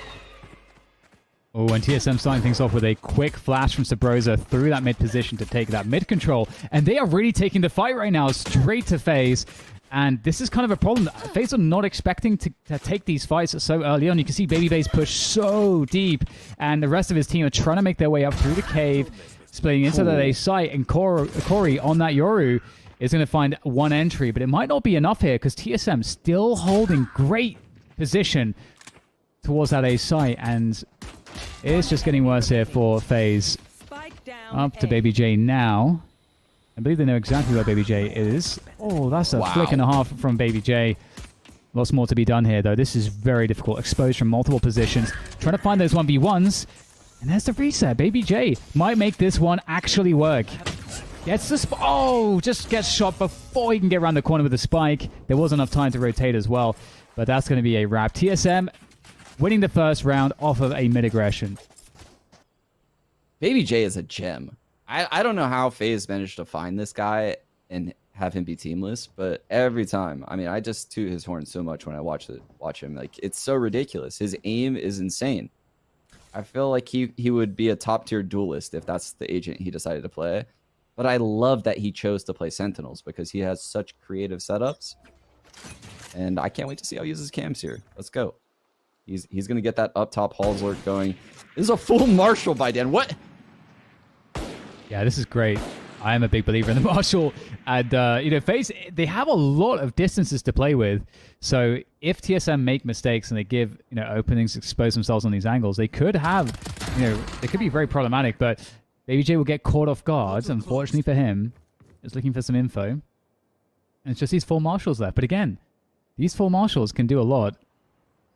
You know, if TSM are peaking these longer positions and trying to play for information, the Marshals may be able to punish that. Yeah, he's just playing super passive on this B site, using his cam to spot both the angles. So Bros that comes down from the Hall shoot, clears out mid. This is becoming real telegraphed. The TP though, Dan, the TP. Yeah, you know, Corey working on that Yuri play. Yes. Ooh, this gets stifled very quickly though by Hazed. And there it is, a flawless actually, so a lot of potential with those Marshals, but nothing at all really working out. So TSM once again starting this off nicely. Bang with 5 kills already actually as well, so that res is almost charged up. FaZe looking for an all-out assault onto this B side though, it looks like, Sean. Yeah, this is definitely going to be an all-out B play. I think the Viper wall is going to cut through the B site by that little half wall. I'm not sure. They're not posturing really for elbow. Yeah, this is just going to be a straight B hit with Baby J lurking mid. I think he's the player that's going to win or lose this round for FaZe. Bang looking to find some timings around elbow, and yeah, FaZe in a really great position. What's the retake going to look like here for TSM? Well, Dell's on the operator already. Might be awkward for him, we'll have to see. Oh, that's great. Deep Poison Orb coming through to assist Baby J. Baby Bay. Baby Bay so ready for this one. Oh, turns with the flash. And it's actually going to work out there for the first frag at least. Leviathan is going to convert 2 off of the Spectre. And in fact, actually, TSM looking amazing on this retake so far. Baby J has to come through here. Has to bide his time. The trigger discipline. Able to take down 1, but the time is against him. Has to push forward into the Sheriff of SHROUD. And TSM doing a great job on that retake. Yeah, that's one of those rounds where FaZe will probably look at it afterwards, and the way they handled that retake wall yesterday was to push into defender spawn. TSM looked kind of ready for that. They didn't have any people on the flank, right? They were super ready for the spawn push. But maybe planting on the opposite side of the pillar so that way Baby J's flank, you know, can have some success, right? He couldn't even see the spike defuse coming in. There was no shot of winning. So the retake wall on B holds true. Love that. I think it's Leviathan. Yeah, Leviathan puts that up on the take. They molly the back left corner, and it's just, there's not many fights you can take if you're on FaZe fan. Yeah, it's definitely pretty interesting to see if FaZe can find the adjustments they need. They're back on a awful buy, but they'll do what they can. The charge here from Corey, able to get close to the TPs. Bang, straight through the toxic screen. That's a little bit scary. You see the flashes sent through the toxic screen as well, and there is that TP from Corey to reset the position. And pretty much everyone from TSM is just huddled up in that spawn position. The defender spawn, of course. So Broza is on a really, really late flank. He's actually going to regroup and go elbow. ABJ coming through spawn behind. He's so late, though. The push is coming into the site in the meantime as well, and that's a clear sign now. The pressure is on now for BabyJ once again. He gets some extra damage in. There's one. Looking for another kill at least. Denied by Leviathan. TSM will pick up another round, but spike planted, so a bit of extra cash for the team, and FaZe will be back in with a buy in the next round. What are you looking forward to seeing, Sean? Yeah, I think FaZe has really quickly recognized that this B site is free. Like, TSM doesn't really have much interest in fighting for it. They have these plans to retake it. So FaZe is just going to probably keep sending it B and just tinkering with the post plant, trying to figure out something that works to hold the site. Like I said, I think just simply planting in the open. I know that that's super risky because you don't have mid control. You get spammed through the Viper wall. But with no Sova to reveal your position, it might just be the play. Let's focus around the B elbow as well. Again, like FaZe, really want to make this B site work. Oh no! Corey taken down through the smoke. Bang is just right waiting. Up on that trip. Really good delay though here from TSM. FaZe haven't really been able to start their round just yet. VGIA is in a forward position, but if he can't get past the trip, then it doesn't look like too much is going to happen here for him. Yeah, I love how we've just visibly seen the impact of these support players on TSM this round, right? The Viper smoke wall at B, just bleeding the time. The Sage wall at elbow, followed by a slow. Just everything's very annoying. And then the Cypher trip to stop BabyJ from pushing through. All the support players played a role in this round for TSM. Yeah, TSM are really looking like not just one or two, but like 3 steps ahead in a lot of these situations. FaZe got a lot of value against Luminosity by kind of rinse and repeating, just trying to scale on one side or the other. And TSM aren't really allowing FaZe to even set up. No, this is crazy because this is nothing like what we saw yesterday, right? When we saw LG in the server. I feel like FaZe can't even get set up for these B hits. TSM is just stalling them out. I would have thought it would have been like Wardell to open up the rounds, maybe Sabrosa to throw some pop flashes, but it's actually the other 3, the support players on TSM, just really stepping it up on this defensive half. Yeah. Oh dear. And this is a great... Oh, okay. I thought Wardell was actually going to hold that. Looked like a swing was going to come in, but... The Marshals... FaZe are hungry to swing with these Marshals. There comes on to Fury as well. Oh, good blind comes in as well. BabyJ over the top with the dives. Looking to see what we can find here. This is really awkward at the moment. BabyJ might be able to find something here.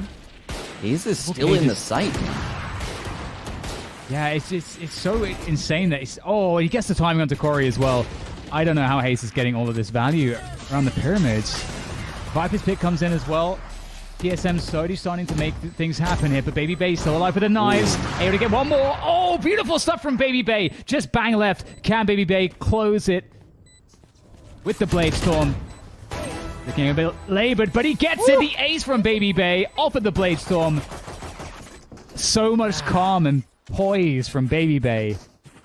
He is so filthy with the daggers. He is so good with the Jet Blade Storm. My goodness, his movement. He's impossible to catch. He's always refreshing his knives. Jesus, look at him. He's just updraft dashing into the middle of the open, takes out Wardell. That was a big find. And then clearly taking out the Viper's kit on Leviathan. That's what really swung it into FaZe's favor. Yeah, that was really awkward too. Baby Bear was waiting for a long time to find the right moment, but he found it. And speaking of which, Wardell will find it in the beginning of the next round. It's another similar look here from FaZe, just looking to assault the B side quite quickly. And you know, typically TSM have been good on the delay, and you can see it again. Oh, the delay. See the value of Sage here. So difficult. The rotation's already here, Sean, to assist. Bang gets 3 kills out of this one. And the spike's down in front of the smoke. There is just too many ways for TSM to slow down these pushes, and FaZe cannot get in. Yeah, the Viper Sage combo by this B site.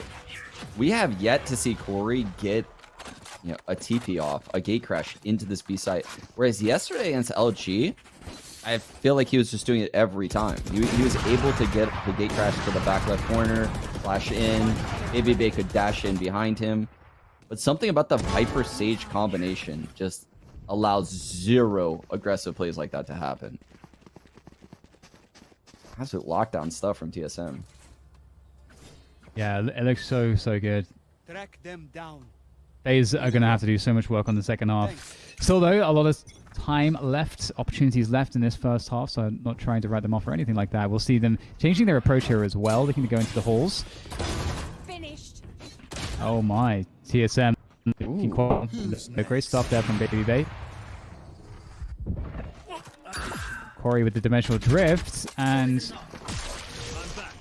there's some over on the map now here to FaZe, possibly. Corey looking to see if he can get something out of this. TPing back, resetting off. Ace is pushing mid. Oh, finds the perfect timing. The TSM revs in as well into Sabrosa. So the numbers game truly paying off here now for TSM. 4 versus 2. FaZe, they have the spike. And a minute left, but only 2 players to work with. I have to say, Bang on this Sage, tearing things up. His impact is just so clearly obvious on all these rounds. And the res to make this, you know, go into a 4-on-2, just, it's insane. Sage's value on Breeze, you just can't quantify it. 30 seconds left. Yeah, and I've been really impressed by Bang too, just every time I've seen him of late. The TSM, fantastic player, and there we go. The move is made by FaZe, and 10 seconds to go. Finished off by the shock dart. 10 seconds left. Nice move there from Raucus, but it is too little too late. No time to plant the spike. Now the round is won by TSM, as Raucus tries to stay alive. Is he going to get another kill out of this? Maybe. Maybe not. Sabrosa takes him down, and 7-2-1. I mean, Sean, so the first map first half was 8-4 TSM. The second map's first half was 9-3 TSM. Yeah. Are we going to see a 10-2 TSM to kind of follow the pattern? Oh, I see what you're doing. I see. It honestly, it looks like it's in the cards, Dan. It looks like it could happen. And this is all with Wardell having a relatively quiet series, by the way. Like, I think if Wardell actually had the performance like he's had throughout this event, TSM would just be dumpstering FaZe right now in this series. That's a bold push from Sabrosa. You talked about him playing this like a duelist. That's absolutely what's happening. They get taken down, though. Ooh. Oh, teach me, baby bear. Give me the nerd cam location. Baby J, I'm sorry, I did it. Oh my god, I confused it. That's a pretty nice one. I love that. Yeah, I wasn't saying anything once that camera was on screen. I just wanted to doubly make sure you're able to get your comments in about that one. Yeah. But you talked about Wardell having a quiet game. He's going to have to anchor this side. He does have some assistance from Bang. In fact, now he's gone. It's up to Bang behind the toxic screen. And I know exactly where you are. Oh, well, his hand is forced now. Oh, he actually able to catch Baby J. Oh, repositioning. Ooh. Bang is so good on the stage, on anything. And there's 2 players left here. Spike has to go down. It's going to take Corey out of the fight for the moment. In fact, Corey's actually TPing back. He's going to rotate to the A side. That is some real Yoru shenanigans coming through. And Zachary's going to be deep on A already. What if this trip gets a kill? Damn. It would make my day if this trip gets a kill in the Viper ult. No, Zach found it. FaZe might try to prevent this from... Oh, no. Zachary able to take down one more. He has just enough time to plant the spike, but might have to go for the frag instead. Doesn't get it off of that Marshall shot. It was so close. Maybe it wasn't close, but there was one shot at least that was possible. And Zachary is trying everything. I think that was a good play by Zach, actually, to plant outside of the Viper ult, because he has to stick the plan, and your enemy definitely thinks you're going to stick it in the Viper ult. So sticking it right outside like that might actually be the play. People probably question why he did that, and I think in that scenario, it might be the better idea. They're sending a B again, Dan. We get the nerd cam once again. And Wardell might get more action here as well. He's really deep on this push. There's a drone that's going to deal with Wardell. Pushes him back. FaZe running it forward. Oh, bang. Just before the toxic screen goes up fully. Able to take down Baby Bay. It's a huge win. Duelist out. And soon we might see the Duelist in for TSM. Wardell pulls out the Blade Storm. And there it is. Already paying off. 3 players left. Wow, look there at that is slow molly. Not a lot to work with here for Corey. He's back against the wall, but still making it work. The Dimensional Drift will actually dodge the next fight, the trade attempt. But now Corey's alone against 3 players. The Seeker is chasing. Oh no. And the defuse is coming in. I don't think there's anything Corey can do to stop this one. He's going to try to peek it. And Corey, he does so much damage, but still TSM pick up the round 9-1. Yeah, I mean, despite how much I played Yoru, I actually didn't know until about a week ago. The Seekers can hit you in your ult. It confused me so much. Those Seekers are like one of the only things that can get you in the Yoru ult. So he actually had to run from that. That was an insane play by Corey. Like, he's running from it the entire way. And he gets the window and he almost wins the round. If that spike was planted for him, I think he might win it. Yeah, his aim was looking super sharp there as well. Viper's Pit in the cave instantly here coming through from TSM. And pretty aggressive as well is Bang around elbow and Cannon. He's actually going to be pushing behind FaZe. And FaZe are getting slowed down here. Whoa. Baby Bay, though, with the Blade Storm is going to take down Sabrosa. Looking to try to convert onto the site. Oh, unable to find the value, but does have teammates there pushing at the same time. So the A side will be cleared. The entries have been made. And finally, FaZe are looking like they have a lot to work with. Advantages, in fact. And we're just trying to, you know, set the script in the 10-2 scoreline for you. You know? Absolutely. I hope Wardell got the memo. Be pretty important for him to stay alive with this operator. Kind of looking like that's going to happen. They have to be careful now. Oh, I love it! Oh. I've seen Wardell do this before, where he purposely tanks a trip to bait a peek. I was getting so excited. I thought it was going to work. It's the most 200 IQ thing.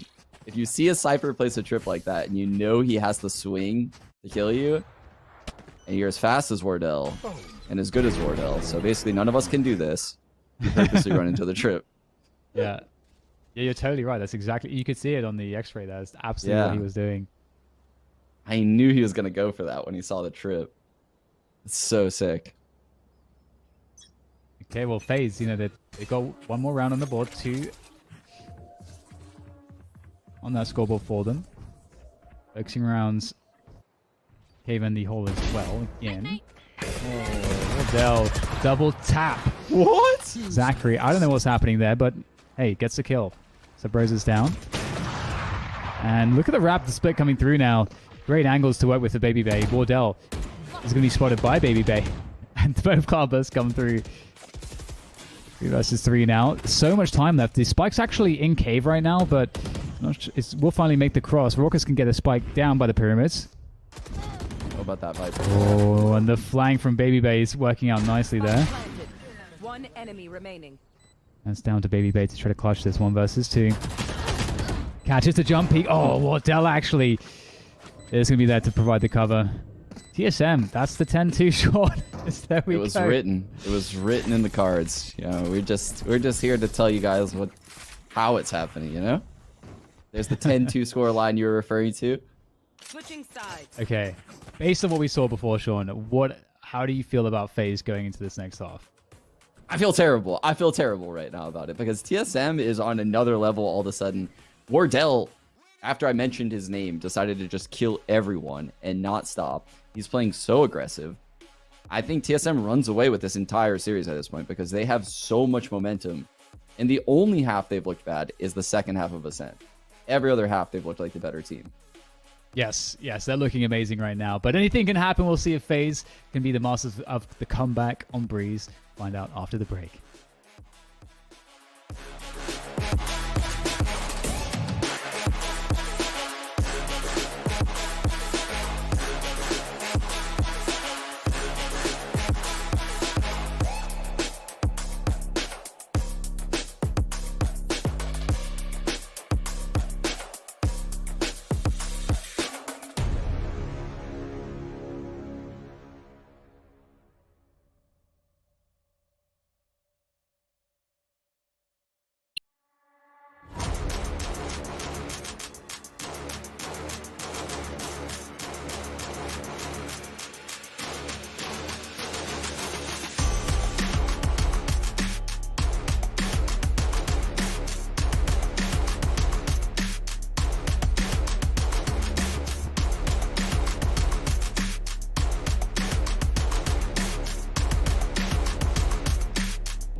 We are back, FaZe.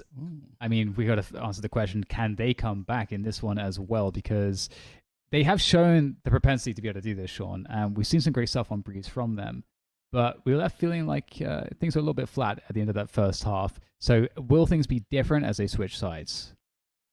Oh, they better hope so. I mean, what propelled them into that win on Ascent was Corey just absolutely dumpstering that B hit. And here he is again, set up at the right site. You know, he's at the A site. Oh, what is this innovative wall right now, that Leviathan? It's like a wall that blocks mid vision and it goes up into A halls.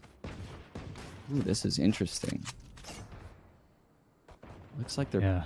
I'm actually not sure what site they want to go to. And Baby J gets a clean pick on Sub-Rose and What is this one way? That was insane. Off of the opening. Oh, nice shot. That's a spike too. The Corey has found the spike. And another head's going to appear. You talked about Corey dumpstering people. It's definitely looking like that. He's looking for another one here with the Sheriff. Very controlled stuff from Corey. His teammates aren't with him either, so he is out here alone. Enemy remaining. Said Zachary at distance with the Classic, and Leviathan's got 10 HP against 3 players.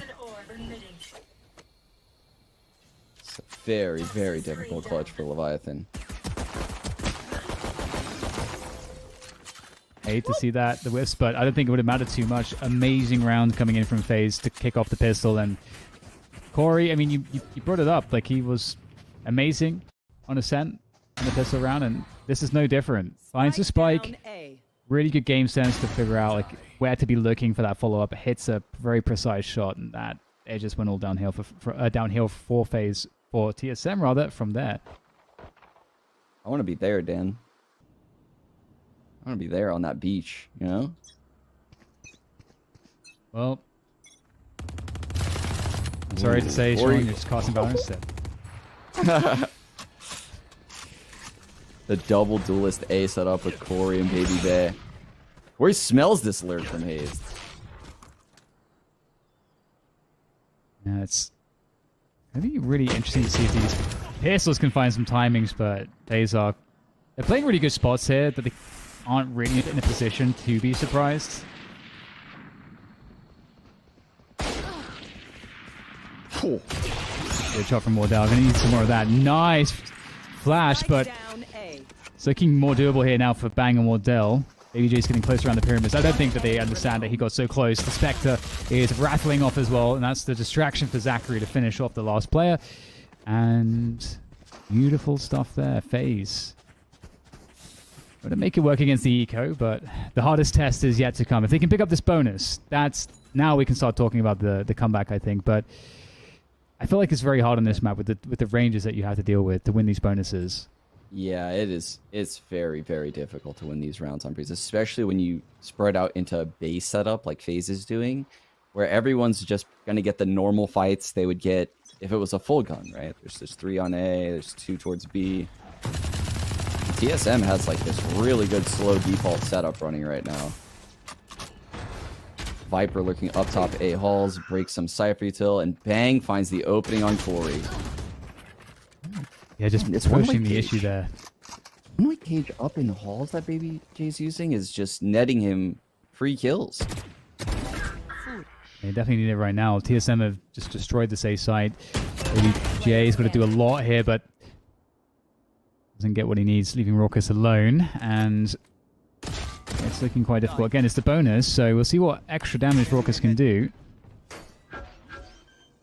It's a couple tags actually with that one, so he's got info on 2 players. Spike planted. To do it, takes the plunge. Hayes now knows exactly where he is. Hayes had to have heard that, right? I don't know, actually. Maybe the sound doesn't go that far, because Hayes is still looking up top. Or the jump peak, though. I think Bang spotted this. Yeah. Spectre not going to really perform at that distance, as we kind of mentioned, and TSM are going to close down the rounds. Bang with, I think, a 4K there. That was pretty immense from him, and Bang just delivers. Just really this guy does. Is really nuts. I believe when I was looking at so much. Yeah, I believe when I was looking at the statistics for TSM coming into this matchup, he's actually fairly close behind Wardell. You know, like he has had a very, very good performance throughout this Challenger series, and I think he was initially given a lot of criticism, actually, from some of the players on FaZe. I think some of the players on FaZe said he wasn't the type of player that they should have been picking up. Yeah. I'm gonna see TSM focusing on this A site once again. There's no vision, Dan. Look at this setup. Rebate looking for that peek on Cave and exposing himself a little bit there. That's actually going to work out, it seems, from FaZe ultimately. TSM were doing a pretty good job to bait out some of the peaks there, but they had to convert on the frags as well. Rez comes through from Bang. And they're still trying to work this A site. Hey, he's going to wrap around from mid. Takes down Raucus. The trade is there at least. Lucky.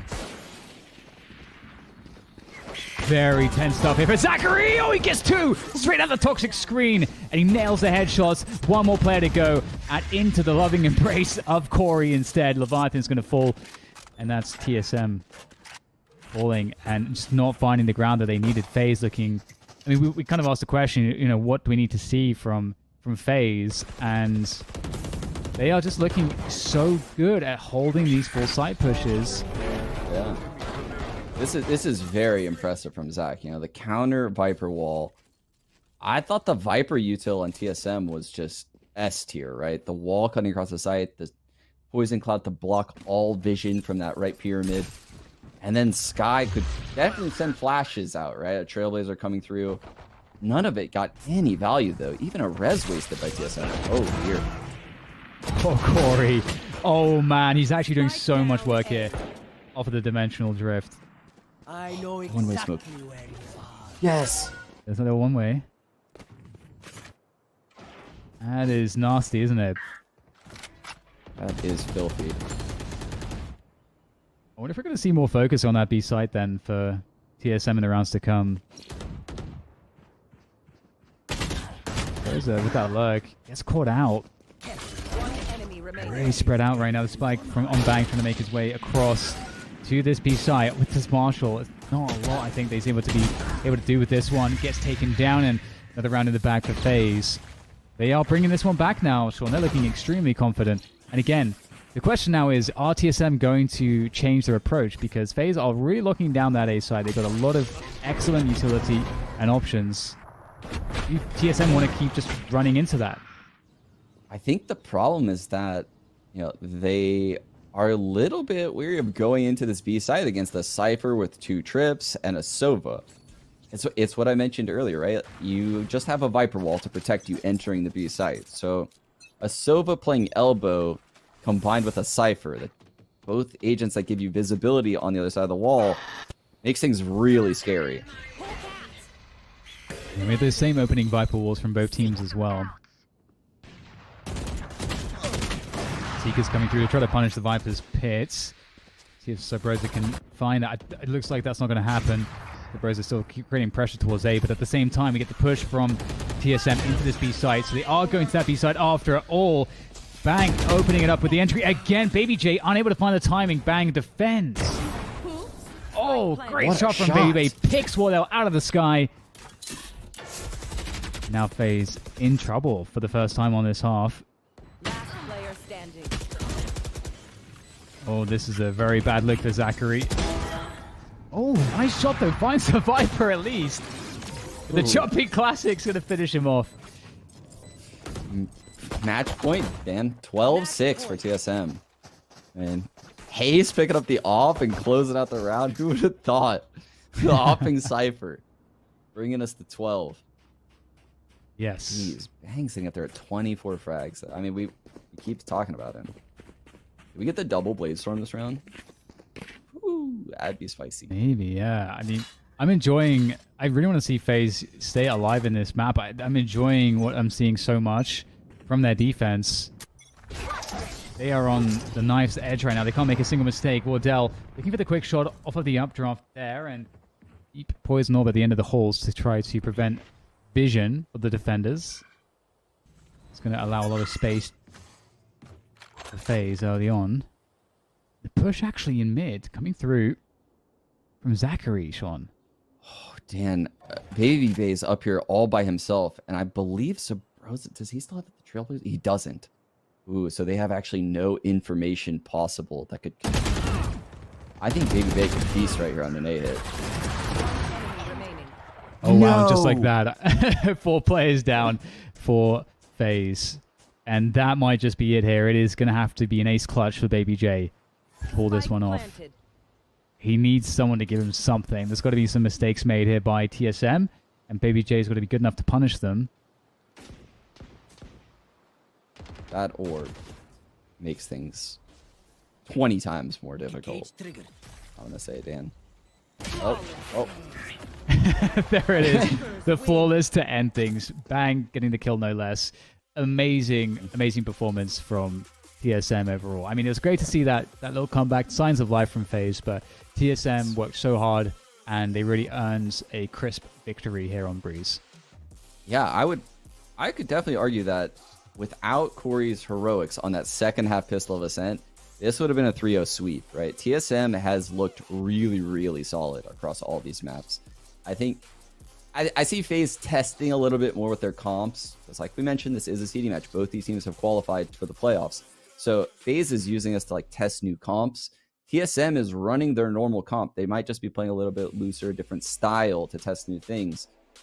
But TSM looks so on point right now. And I don't know what's going to stop them going into Haven. Exactly. We'll have to see. I mean, that's 2-1 now in this best of 5. So great position for TSM to be in, all the momentum. We'll have to find out what happens after the break.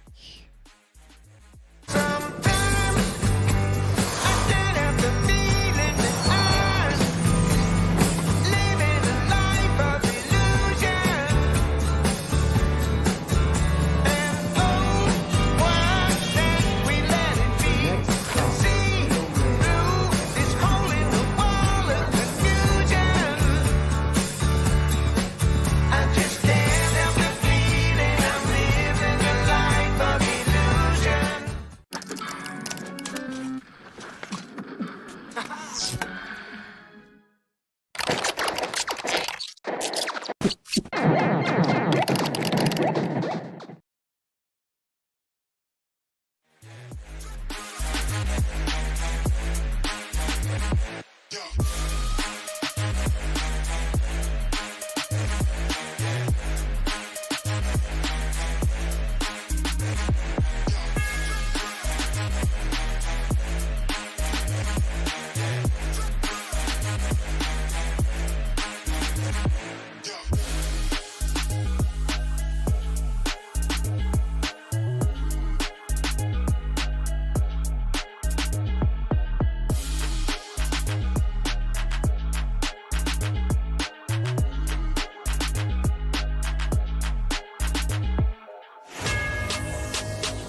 Welcome back, everybody, to the show. It's been an epic series of matches so far, and we've had the frags raining in, and it's always a great time to talk about the technology with which the frags are made. So with exclusive technologies like dynamic, accuracy, and color vibrance, Zowie monitors make it easier than ever to track enemies, control weapon spray, and secure the site for your team. Check out zowie.benq.com for more info, or if you'd like to learn more about how dynamic accuracy can affect your gameplay, just search what is the YAC. Skip right ahead to the good stuff. And I mean, talking about good stuff, Sean, as we've seen, it seems like TSM have all of it right now. FaZe have been struggling to kind of get the starts to these series that they need. Every single map, TSM goes up huge in the first half. And you can see that here on Breeze. All the highlights are of TSM. It's pretty scary. Yeah, like you said, it's not like FaZe is showing nothing and they have nothing to offer. It's just that we see it too late. They dig themselves in these holes and they can't come back, right? TSM, particularly Bang in this game, just had so much impact on the B hits. And that's FaZe's bread and butter, right? That's what we saw that worked so well yesterday against LG. And they just had no success with it today.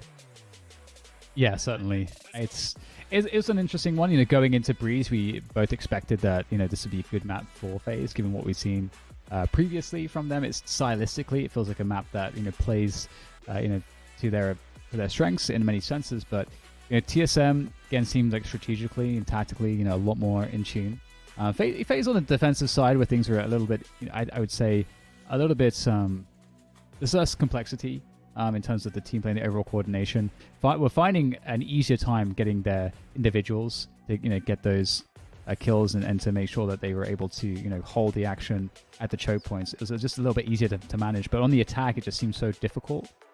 And TSM worked their map a lot better. And you can see here, you know, Baby Bay has had a great series of plays. We saw that ace there on the highlights. That was fantastic. But Bang, this guy is just insane.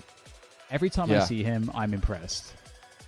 Yeah, an absolute young talent, right? He's going to be around for a long time. And I know that just not only because his aim is phenomenal, but you look at the agents he's playing. Like, he's shown like he can play Sage, he can play Duelist, like on Bind, where he plays Arrays. He can play all of the controllers really, really well, even though he doesn't really need to because they have Leviathan also playing Viper. So I just think there's a wealth of options right now when I look at this TSM roster, which is something they've never had before, right? They never had that flexibility in their comp, and they look like a force. Honestly, they are so underrated right now. I totally agree. And I think it's... I really want to bounce around with that point. I'll take that in a moment because it's a lot to say about Bang. But let's remind everybody of the maps that we have in this series. We've played quite a few maps now, and we're getting close to the end of the series. And of course, TSM are ahead now. And FaZe stealing away that first map on Ascent due to some of the heroics we saw out of the likes of Corey on map 1. It was a 13-11 steal, and then TSM not letting the same story repeat itself on the second map. And similarly on the third map as well, you know, they get that early lead, and going into the second half, you know, TSM, you know, we see some life from FaZe, but it's just too little too late. And now moving into Haven, we're going to need to see completely different energy from FaZe right in the first half if they are to win this grand finals. Well, this is where things get really interesting in the series, right? Because I thought in order to win the series, I think FaZe needed one of these middle maps right here, either Split or Breeze, because their Icebox, they just don't really play it anymore. And unfortunately for them, yeah, I think TSM had the ban in this series. They banned Bind, so Icebox is floated through. It's the last map of the series. And I am not confident in FaZe if we go to Icebox, I just want to say. But Haven, both these teams are so fundamentally solid on this map. I think they have really good late defaults towards the A site. I think Wardell and Baby Babe in particular have tremendous success at opening up the rounds. And the Sentinels on both teams, Hazed and Baby J, also just really lock things down. Like, I love watching both of these teams play Haven. And we are into the Agent Select, so we'll get to see exactly which compositions will be up against one another for these two teams. And it's actually a much faster lock than some of the other maps that we've had so far. And off of the bats, you know, I'm liking what I'm seeing. I mean, generally, if we're seeing Baby Bay and Wardell on the jet, that makes me happy. Obviously, that's what everybody wants to see. Bang on that Astra. Dan, I think FaZe is done. I mean, this is their actual comp. I think the other games they were testing some different stuff. This is the comp they normally run. Actually, I lie. I think Baby J normally would play a Cypher on Haven, so they are kind of still tinkering a little bit with their comps. But still, they're getting a lot closer to how their team probably normally functions. The Duelists are playing Duelists, the Sentinels are playing Sentinels. You know, everyone's in their right role. So I think this is actually going to be a really sick matchup. Yeah, I'm looking forward to this. FaZe up on the defense to begin with. We talked about, you know, them needing to start well.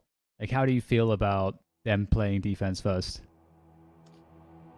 I think a lot of people believe that since FaZe has these lockdown aimers that their defensive halves should be better. But actually, I think when they're capable of sticking in packs on their attack side, when I was looking at the statistics, their attack sides are actually quite good. Across all the maps, I think they have really good win percentages on their attack sides. They pretty much play their defense like this. Oh my god! Everybody, I don't know if they decided to pack to what happened, but everybody's fighting in mids. And okay, we reset out of that, and there's only 2 players left here for FaZe. Oof. I mean, that was crazy. Was there 5 there? I know there was 4. I didn't see where Baby J was. There was enough. Might have been all 5. There was enough. Yeah, there was enough. Apparently not enough because they lost all the gunfights. Other than the one against Bang. Yeah, it was pretty insane. It's gonna be pretty difficult here for Baby J and Baby Bay to get in. Oh, that nano swarm. That actually managed to get off there as well. That's gonna slow things down even more. And it makes it even worse because now both players have been spotted of FaZe. TSM know exactly what they're dealing with. Oh, I love that from Baby J. I mean, you got to do something crazy. The acrobatics coming through. I love how much of an old man FaZe is. He's thinking on my wavelength right there. He has that alarm bot, and I'm like, he could put that down for spawn. It would be a waste of money. Let's carry that into the next round. Let's carry that into the next round and save some money because this is a 4-on-2. So he actually just doesn't use it to save money. Smart play by FaZe. Yeah, this is going to be a hard half for FaZe if they can't steal this round because they're investing a lot, and the double initiator on attack of Haven allows for a lot of seesawing. Oh. That's a stunning shot to start the round from Zachary. So they needed to win this round or find a way to do it, and that's certainly going to make things a bit more difficult. Because Sabrosa as well, you know, that's the Trailblazer gone and the Guiding Lights. That's a lot of ways to effectively deal with these weapons and ways to clear some of these close positions. Oh, Baby J shutting down Haze. A 4v3 advantage now here for FaZe on this eco. Well, this force buy. See what they can get done. Zachary's going to definitely get a shot off here. Is he going to connect? Good swing. Baits out the shot. They close the distance. Zachary trying to use the gravity well there. Able to isolate a 1v1, but the run and gun is going to work out with these Spectres. Down to Baby Bay and Raucus now. I mean, these players, Leviathan and Bang, are tagged really low here. They are definitely quick work for the Sheriffs. Yeah, this is getting scary. Regrouping now through spawn. Okay, so Bang has some Astra util remaining. Both playing in the pocket. There's the smoke. Oh, the shock dust going to land. Wardell's just peppering away. Where's the punish? Oh, he's able to find Raucus before the punish can come through. There's still quite a bit of time to work with here. How does Baby Bay try to find a way to do this, though? Wardell is just... Oh, no, this looks like good, but still bullets left in, and that's the Red Bull clutch for Wardell. Oh, that was scary. I love it. I love it. So what I was going to point out is that plant, you can actually drop smokes as Astro, Omen, any of the controllers, really. You can put a smoke on top of that back side box and force the diffuser to be sitting under a one-way. And obviously with Astro, you could also do gravity wells and the pulses. You could all the fun really stuff. Be annoying. Yeah, you could be super annoying with that particular plant location. Man, okay, I love the little things TSM just did that round. But we'll get to that later. Yeah, we got the operator in for Wardell. And that's always going to be a scary prospect. It's actually a really fast play through mid into B, and there is a hole in B here. Some Astra utility to slow things down. We got the short take on A as well for the defenders. FaZe. Drone coming through. Ooh, straight in the face with that Trailblazer. I wasn't aware of what would happen. That actually breaks the drone, does it not? It should do, yeah. Any damage will break the drone. Wow. That's a big tag then for Sabrosa. Getting the plant in. The question is, how is the response here? You technically do want some players on the flank if you're trying to retake this B site. TSM don't have a lot of post-plant position. They do have Hayes sitting towards the attacker spawn, so he's here to deal with anyone trying to flank these positions. Baby J coming in deep from C long, though. And Corey is also coming in from A. They can definitely play off of each other really well here. The timing's unreal there. Corey able to take down Hayes as he turns his back to him. And now there's definitely trouble here, but Bang is still up in the action. Able to take down Baby J as well. Sabrosa also coming into the defense. And it looked like there was a lot possible there. It looked like things were lining up for FaZe, but you can see that TSM have really good protocols off of that B plant. Yeah, I love that. Hayes has the mollies on deck just in case they need that for the spike. Bang has gravity wells to push people off the spike as well. Sabrosa with the guiding lights right in front of B main. So imagine smoking from B main and sticking that spike. He's definitely flashing coming through.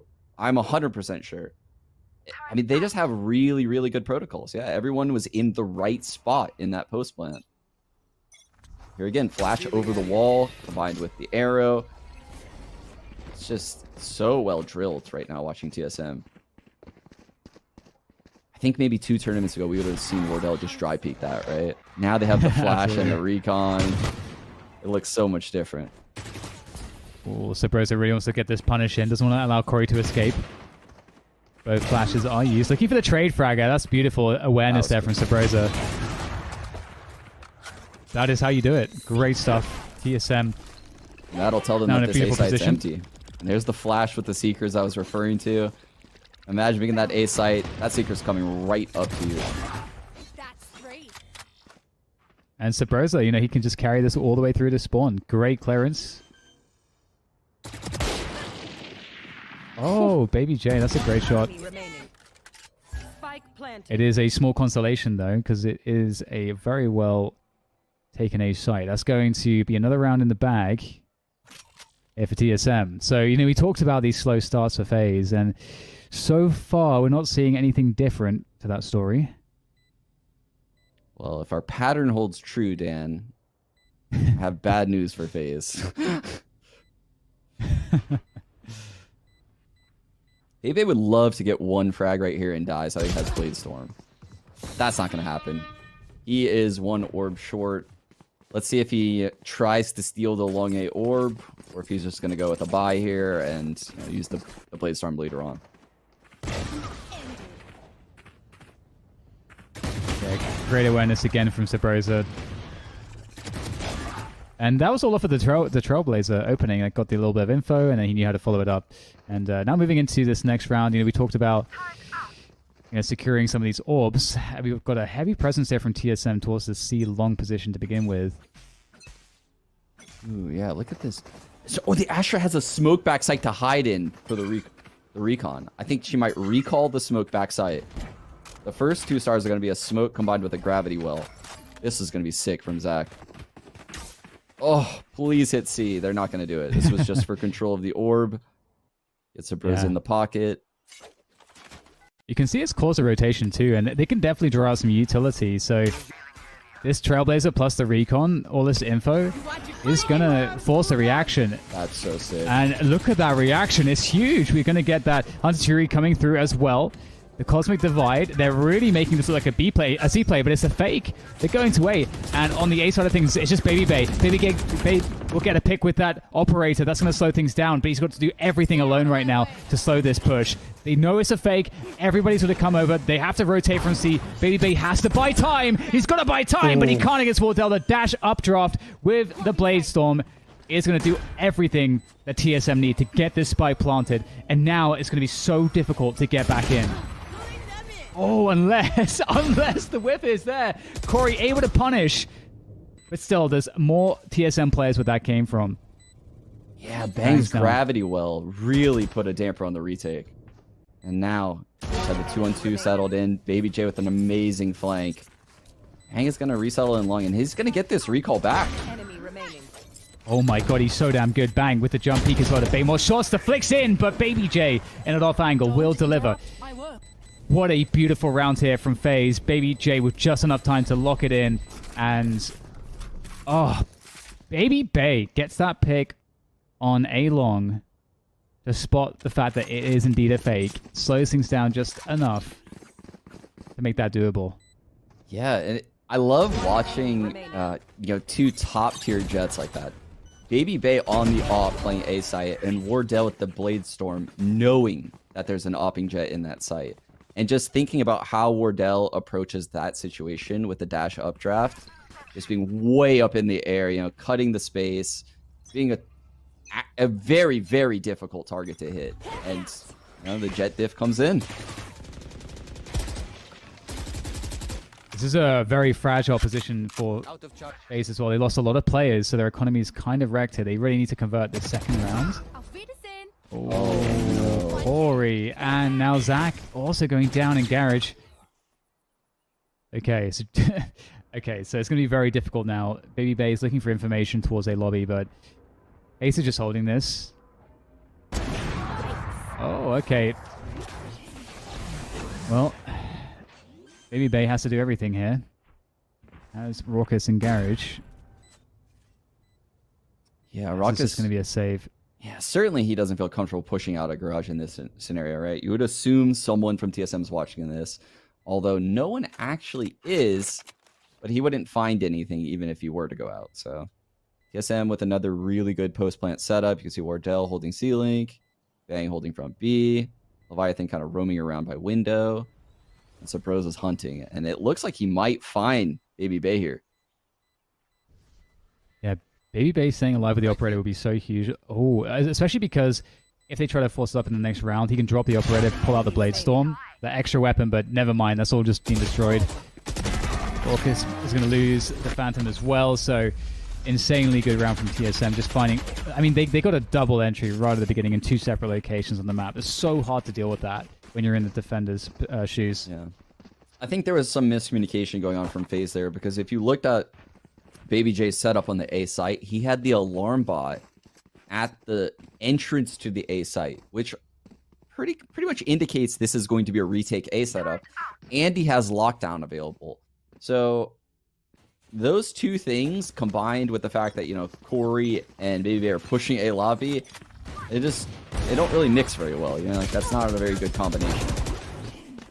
Oh no! A little bit hairy there, but yeah, you can see. I mean, it's pretty common FaZe like to go really aggressive in these rounds. You can't blame them. You've got pistols. You want to get the action happening as quickly as possible. Bay has got that Blade Storm though. The jet standoff.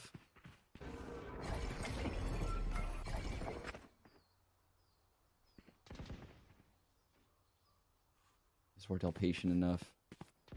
Oh no. And it's happened again! These A flanks are so well timed from FaZe. Twice now. It's just unreal, the timing.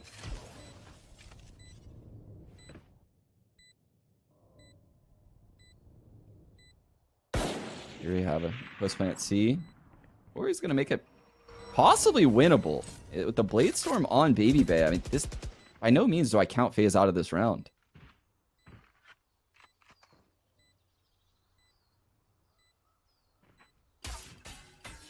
Oh, that is not what you want to see if you're Baby Bay. Going to take the op in the next round. And that's going to put TSM at 6.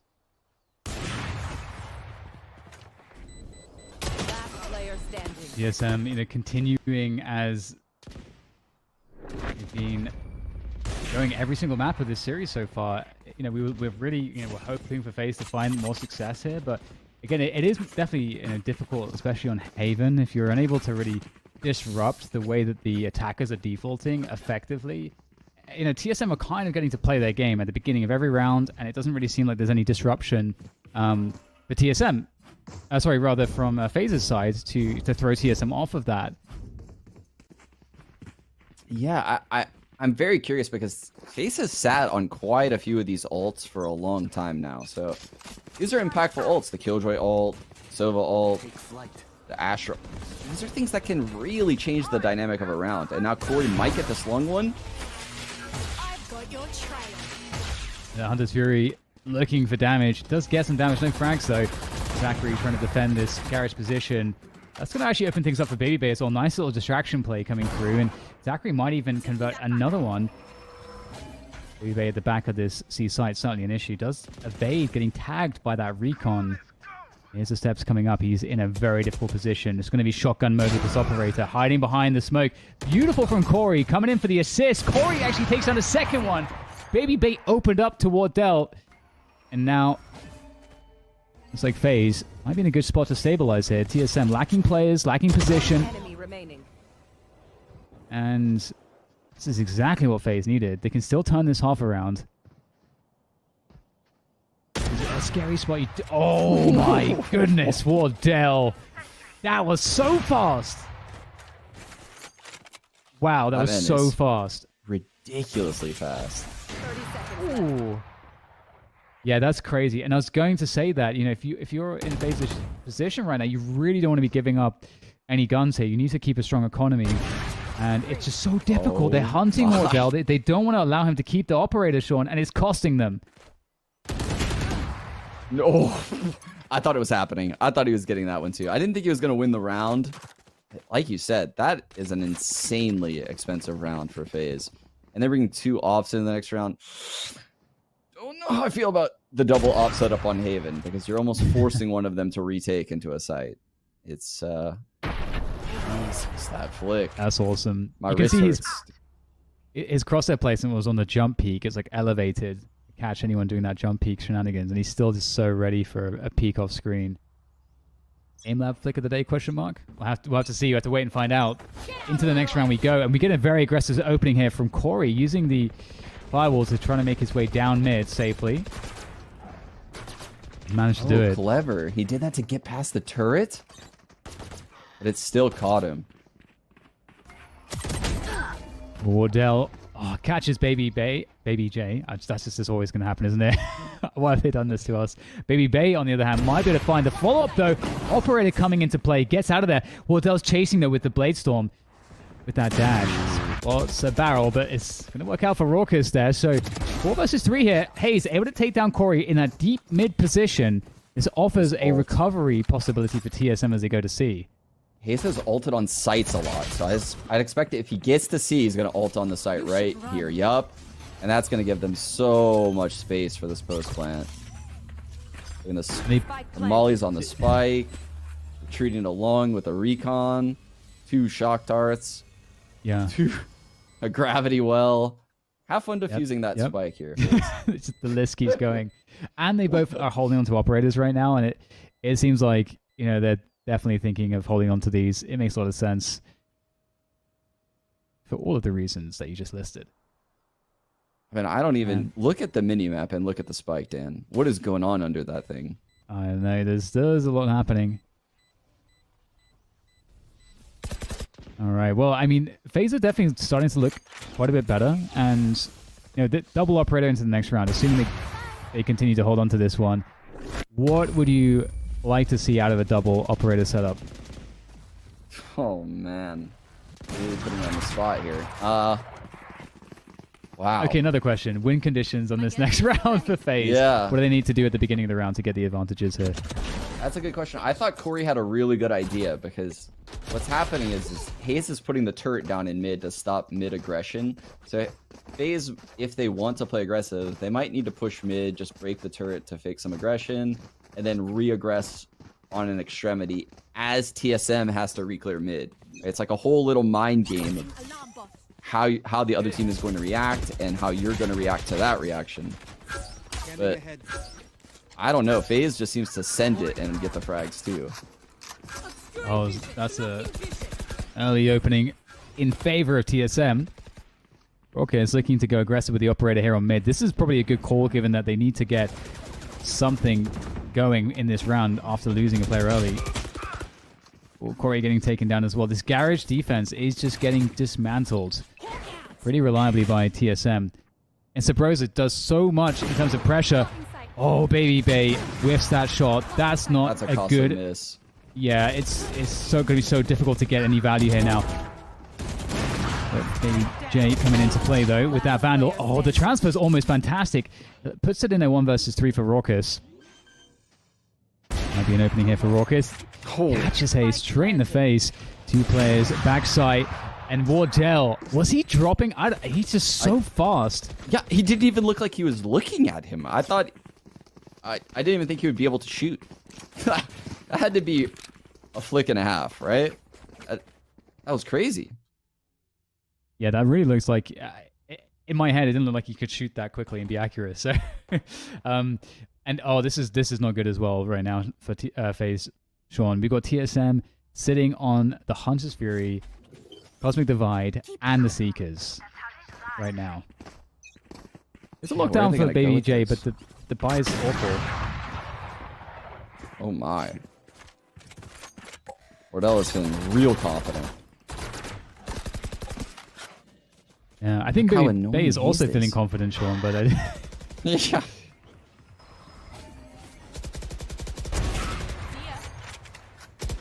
Wardell's playground right now with this operator. That's the 3K. You don't miss. You don't miss. Don't miss. Here comes Raucus though. Oh, that's so that annoying has to if be you're a little Raucus. frustrating, right? Yeah. Last round. Okay, so 1 round still possible here. 1 more round, that is. For FaZe. They do have the ability to get a buy-in, I think. Got some ults to work with as well. I think that interaction that Raucus just had with Jet slightly more annoying than the holding your sight, get a frag, Sage reses that frag, so you basically didn't get a frag. Yeah. Yeah. Both of those are really high up there on the annoying list. Okay. You want to fight it? Seekers Here comes coming the in. push, the Seekers, the Cosmic Divide's in there as well. Oh, wow. Initial defense from Baby J. The Hunter's Fury, though, there to make life even more difficult. You can see the pressure is just unbelievable from TSM. Great series of entry frags there. Looking so coordinated. He's looking for that player that rotates off of that C side of the map. And Leviathan's going to get to it quicker. 10-2. End of the first half. Once again, Sean, it is a desperate look for FaZe. Is there hope? Yeah. I mean, Zach just tried the breadcrumb trail of stars, of smokes to get into the window. I think that's about when the hope is gone, right? But we'll have to see. Okay. We'll have to see. Sean thinks the hope might be gone. Indeed, we will see after this quick break.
Welcome back, everybody. It is the grand finals here. We've got TSM poised to win on Haven, map 4. Unless FaZe in the second half are going to be able to turn things around. They haven't shown much energy in this situation in the last few maps. We'll see if this will be any different, though. Sean, as we go into the pistol. Will Corey be the one, again, to prop FaZe up on his shoulders? Yeah, if usually the way it works out when you watch FaZe is it's Corey or BabyBit, and they lead the charge, and they often create a lot of space for the support players behind them with crazy plays. So they need these two to become active if they want to come back in this game. Ooh, nice little BT coming in. Yeah, BabyBit straight in there with the dash. Oh, Corey with the hot hands, able to actually make that happen, but bangs in there with the headshots with that ghost. He's claimed himself a spike, and that is going to be difficult now. Ooh, FaZe at least have the trade from Raucous. So 2 versus 3, but again, the spike being lost deep on the B side is certainly an issue. Wardell's flanking too. Oh no, they have no idea about this. Oh, Wardell's so quick with the flick, and that is TSM picking up the pistol. The worst has happened. 11-2, 2 rounds away from winning this grand finals. TSM looking indomitable.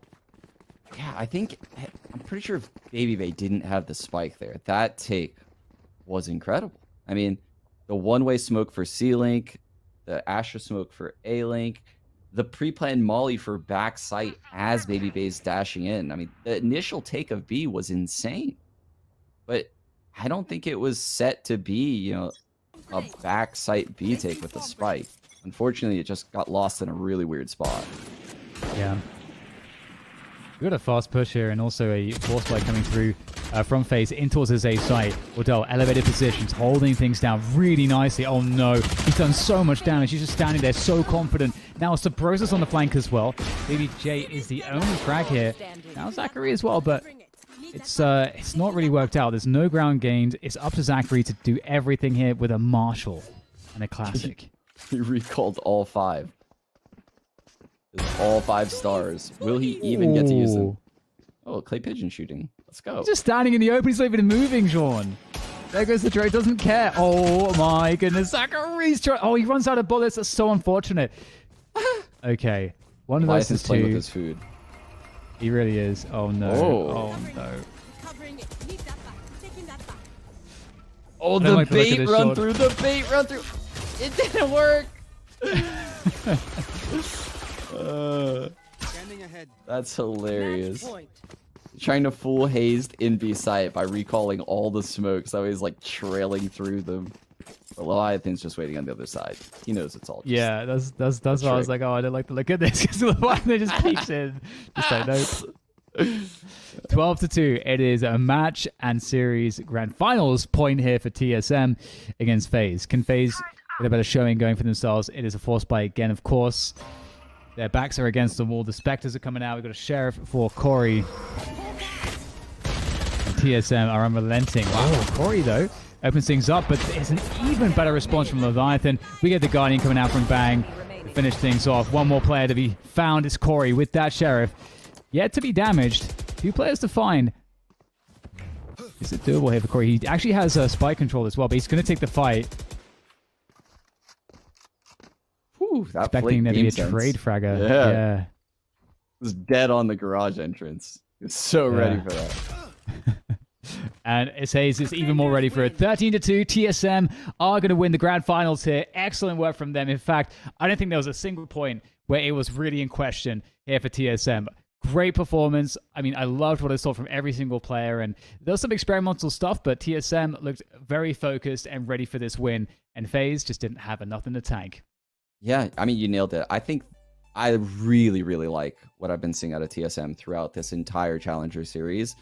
And they're going to have a lot of hard work for them in this Challenger playoff bracket. We talked about before, the winner of this series plays Envy. The loser of this series plays 100 Thieves. So, I mean, I'm pretty stoked because I know, like, the matchup between FNS and the boys on TSM, like, those guys are friends. They've been bantering with each other on Twitter for, like, the last year about Valorant stuff. So, this is going to be such a spicy playoff bracket. Yeah, it really is. TSM, man. The resurgence of this org. I mean, how do you think how do you feel about this? Like, this is so cool to have them back at the top. Yeah, absolutely. I think it's been so interesting to see how they've been trying to solve things for so long, and it's so tricky. And you have the spotlight on you, and people are very critical. But they kept their heads down, and they put their they were just been grinding, and they've been trying to figure things out. And I think slowly but surely we're starting to see that really come together. I think, Bang is a true revelation for me on this lineup. Like, what he brings to the table is truly incredible. You and I actually talked a long time ago at the beginning of Valorant about how we felt like the new generation of players, it's not just going to be mechanical monsters, focusing on one role. It's going to be these players that have such an insane understanding of the game. They're able to play basically every role. And that's how you're going to have the highest level of game sense. And I feel like that's where Bang is. Bang is hitting insane shots, but what's even more impressive is the positioning and just the general awareness on the map. Yeah. Bang's awareness on the map is almost unmatched right now in the NA scene. And it's crazy because, like you said, he's playing all these different roles, which it's not just learning new abilities. It's changing your spacing and where you are at relative to your teammates in a strat, right? So if you're a duelist, you're probably going in first. If you're an initiator, you're probably second. Some controllers like Astra might be lurking on the opposite side of the map, right? Because she has global presence. So he's doing it all really, really well. And he's still so young. This is like one of those first generation Valorant players that's just going to be insane.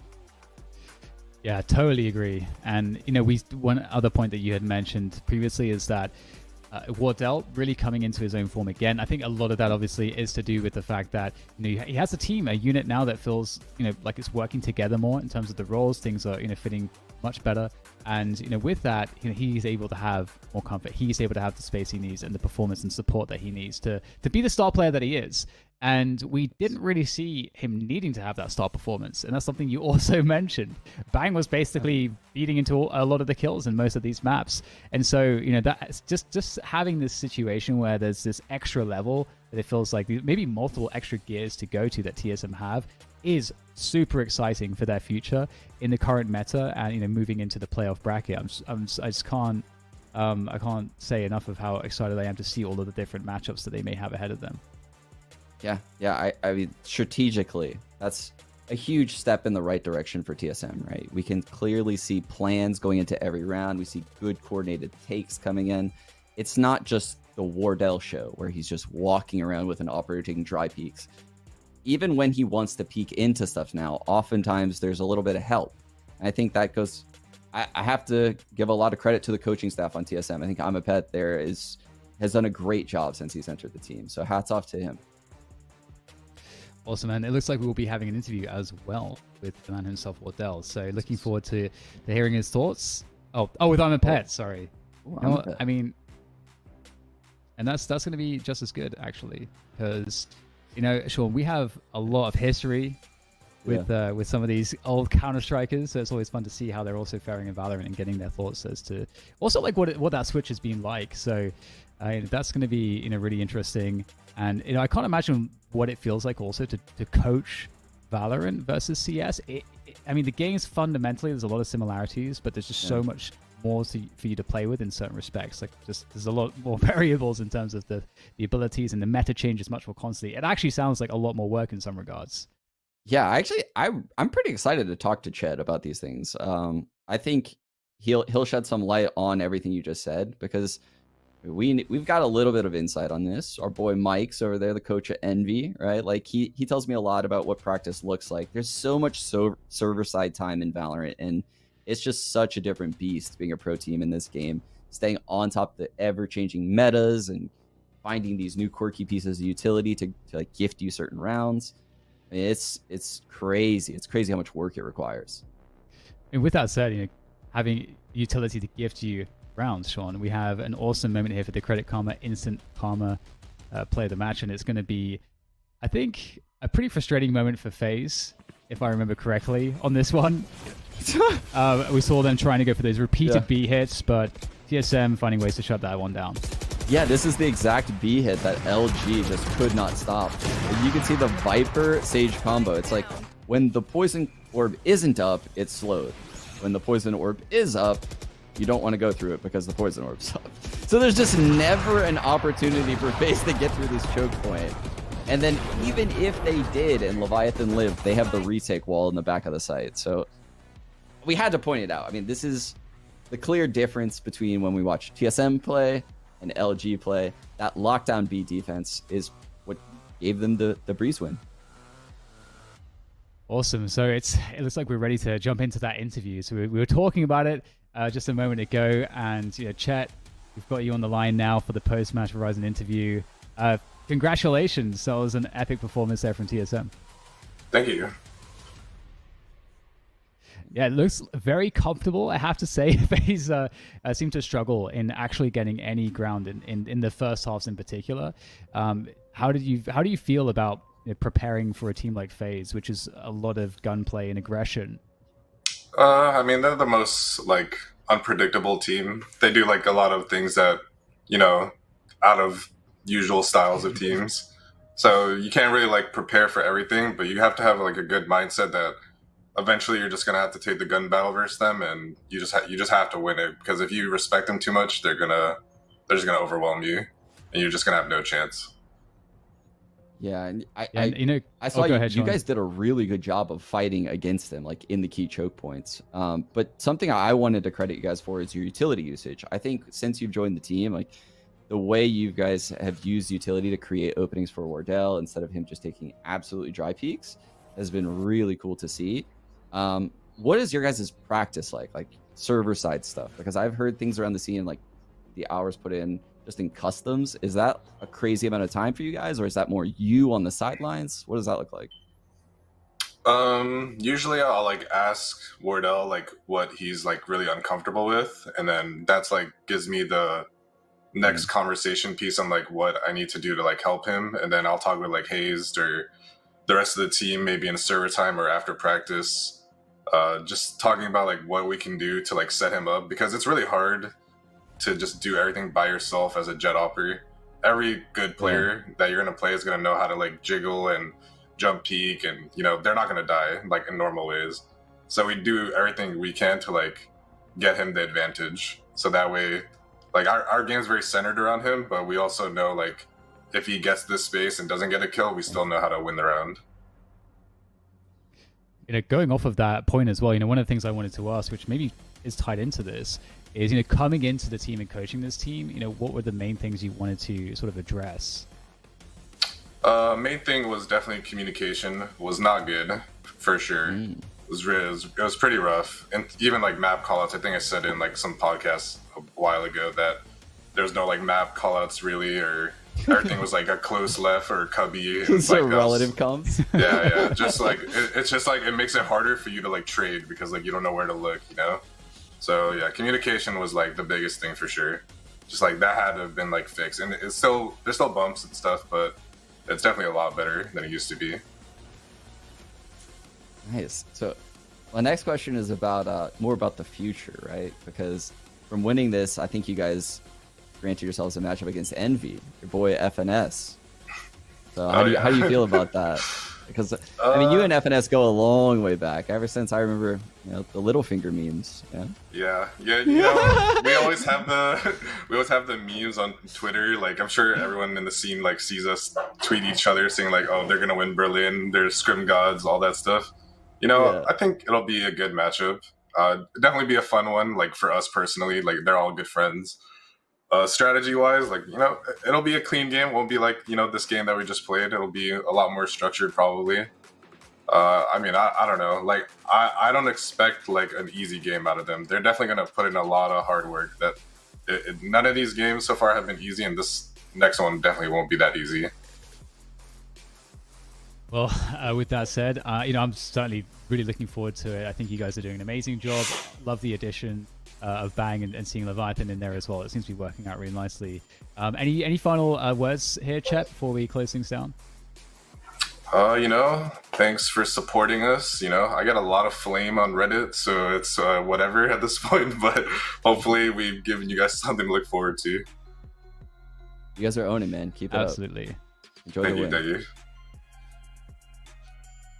Awesome. So that was Chet, the coach of TSM, and I mean, I have to say, like, it's so cool to hear and say, okay, we focused so much around asking this first question. how do we make Wardell comfortable, and then we kind Yeah. of build from there. And it just goes exactly to what you were talking about. You know, Wardell having the best tournament he's had in quite some time, looking really comfortable, and having answers in lots of spots where maybe before, you know, he didn't have the support he needed. So I mean, it just goes to show like that work is coming through onto the server. What a fantastic addition that they have in Chet, and it seems to be working. Yeah, and I mean, Chet has so much experience coaching, and just what he said there just sheds some light on how experienced he is, right? He asked his players what they need to succeed, right? Like, what is different? What are like, why can you not dry peek into things? Well, I can't dry peek into things because this is here, right? This is changed in the meta, and then Chet thinks of a solution, right? And that is just an excellent mindset for Chet to have, and it's conveying in the results. So I love that. I love to see everything working so well for him, especially given, you know, the steps he's put in place and the clear work that TSM has put in. Well, you know, someone that puts in a lot of work in AimLab is Corey, and so it only makes sense that we give Corey the AimLab flick of the day for some of his shenanigans on the pistol rounds. So let's have a look and see what Corey was up to. And this was the first map, and I mean, you were calling the ace here for Corey, Sean, and he almost did it. I mean, I was kind of doing it as a meme, if I'm being honest, and I didn't think he could actually do it. And then when he got the 3 and the 4th was just right there, I was like, it's actually happening. This is insane. What an incredible clip, though. The shock darts were near perfect. The ghost clip was just dead on heads for every bullet. That guy is just an animal. Doesn't matter what agent he plays. So good. Yeah, he's fantastic. He's actually he's on the streams a lot as well, and he is an absolute aim god from the Overwatch world. And I think a lot of people were kind of bigging him up going into this game because of like how insane he was in Overwatch and how insane he is in aim. So it's good to see that you know, he is converting that to Valorant really effectively here so far. Yeah, I think he has a lot to offer in this game, man. Like, just the way he can create space, the way he can win aim duels, and the more he learns about this 5v5 team-based FPS style game, the better he's going to get. Like, he's just not going anywhere. With that aim, he's going to be in the scene for a long time. Absolutely. Well, I mean, I think it's time to wrap up the show here. It's been an amazing amount of Valorant that we've had here, and it's not over yet. The best is still to come with those playoffs of all these teams that have qualified, and now we have figured out some of the seeding, see where those teams are going to fit in the brackets. So, congratulations to TSM. Let's check out how some of those brackets are going to be looking as we're going to be moving forward into some of those days to come in the following weekends. Let's see here. That it's going to be a hell of a show moving forward, but as we look back, we can see what these teams have had to fight through. And I think it's worth mentioning again that TSM, it's not just that they look great in this grand finals, but they were really dominant, moving through the bracket here.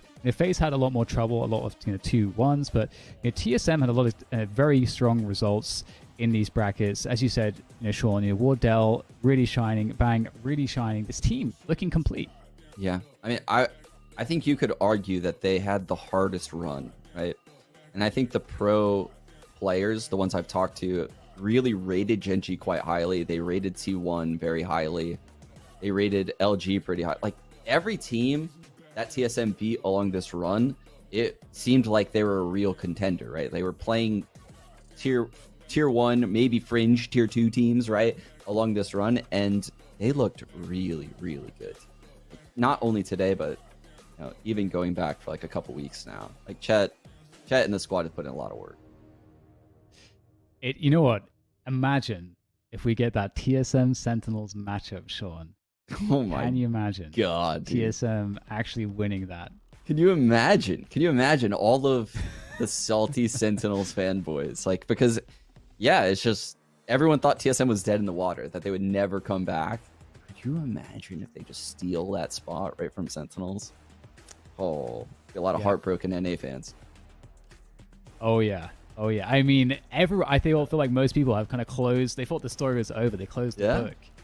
They closed the book, but it's finally. I feel like you know, there's definitely a good shout here for TSM to do a lot of damage. They're really looking confident once again. So looking forward to those matchups. But indeed, that will bring us to a close here. So everyone, make sure that you keep your eyes on Street for more VCT action in the weekends to come here. But that's all from myself and Sean. It's been a pleasure.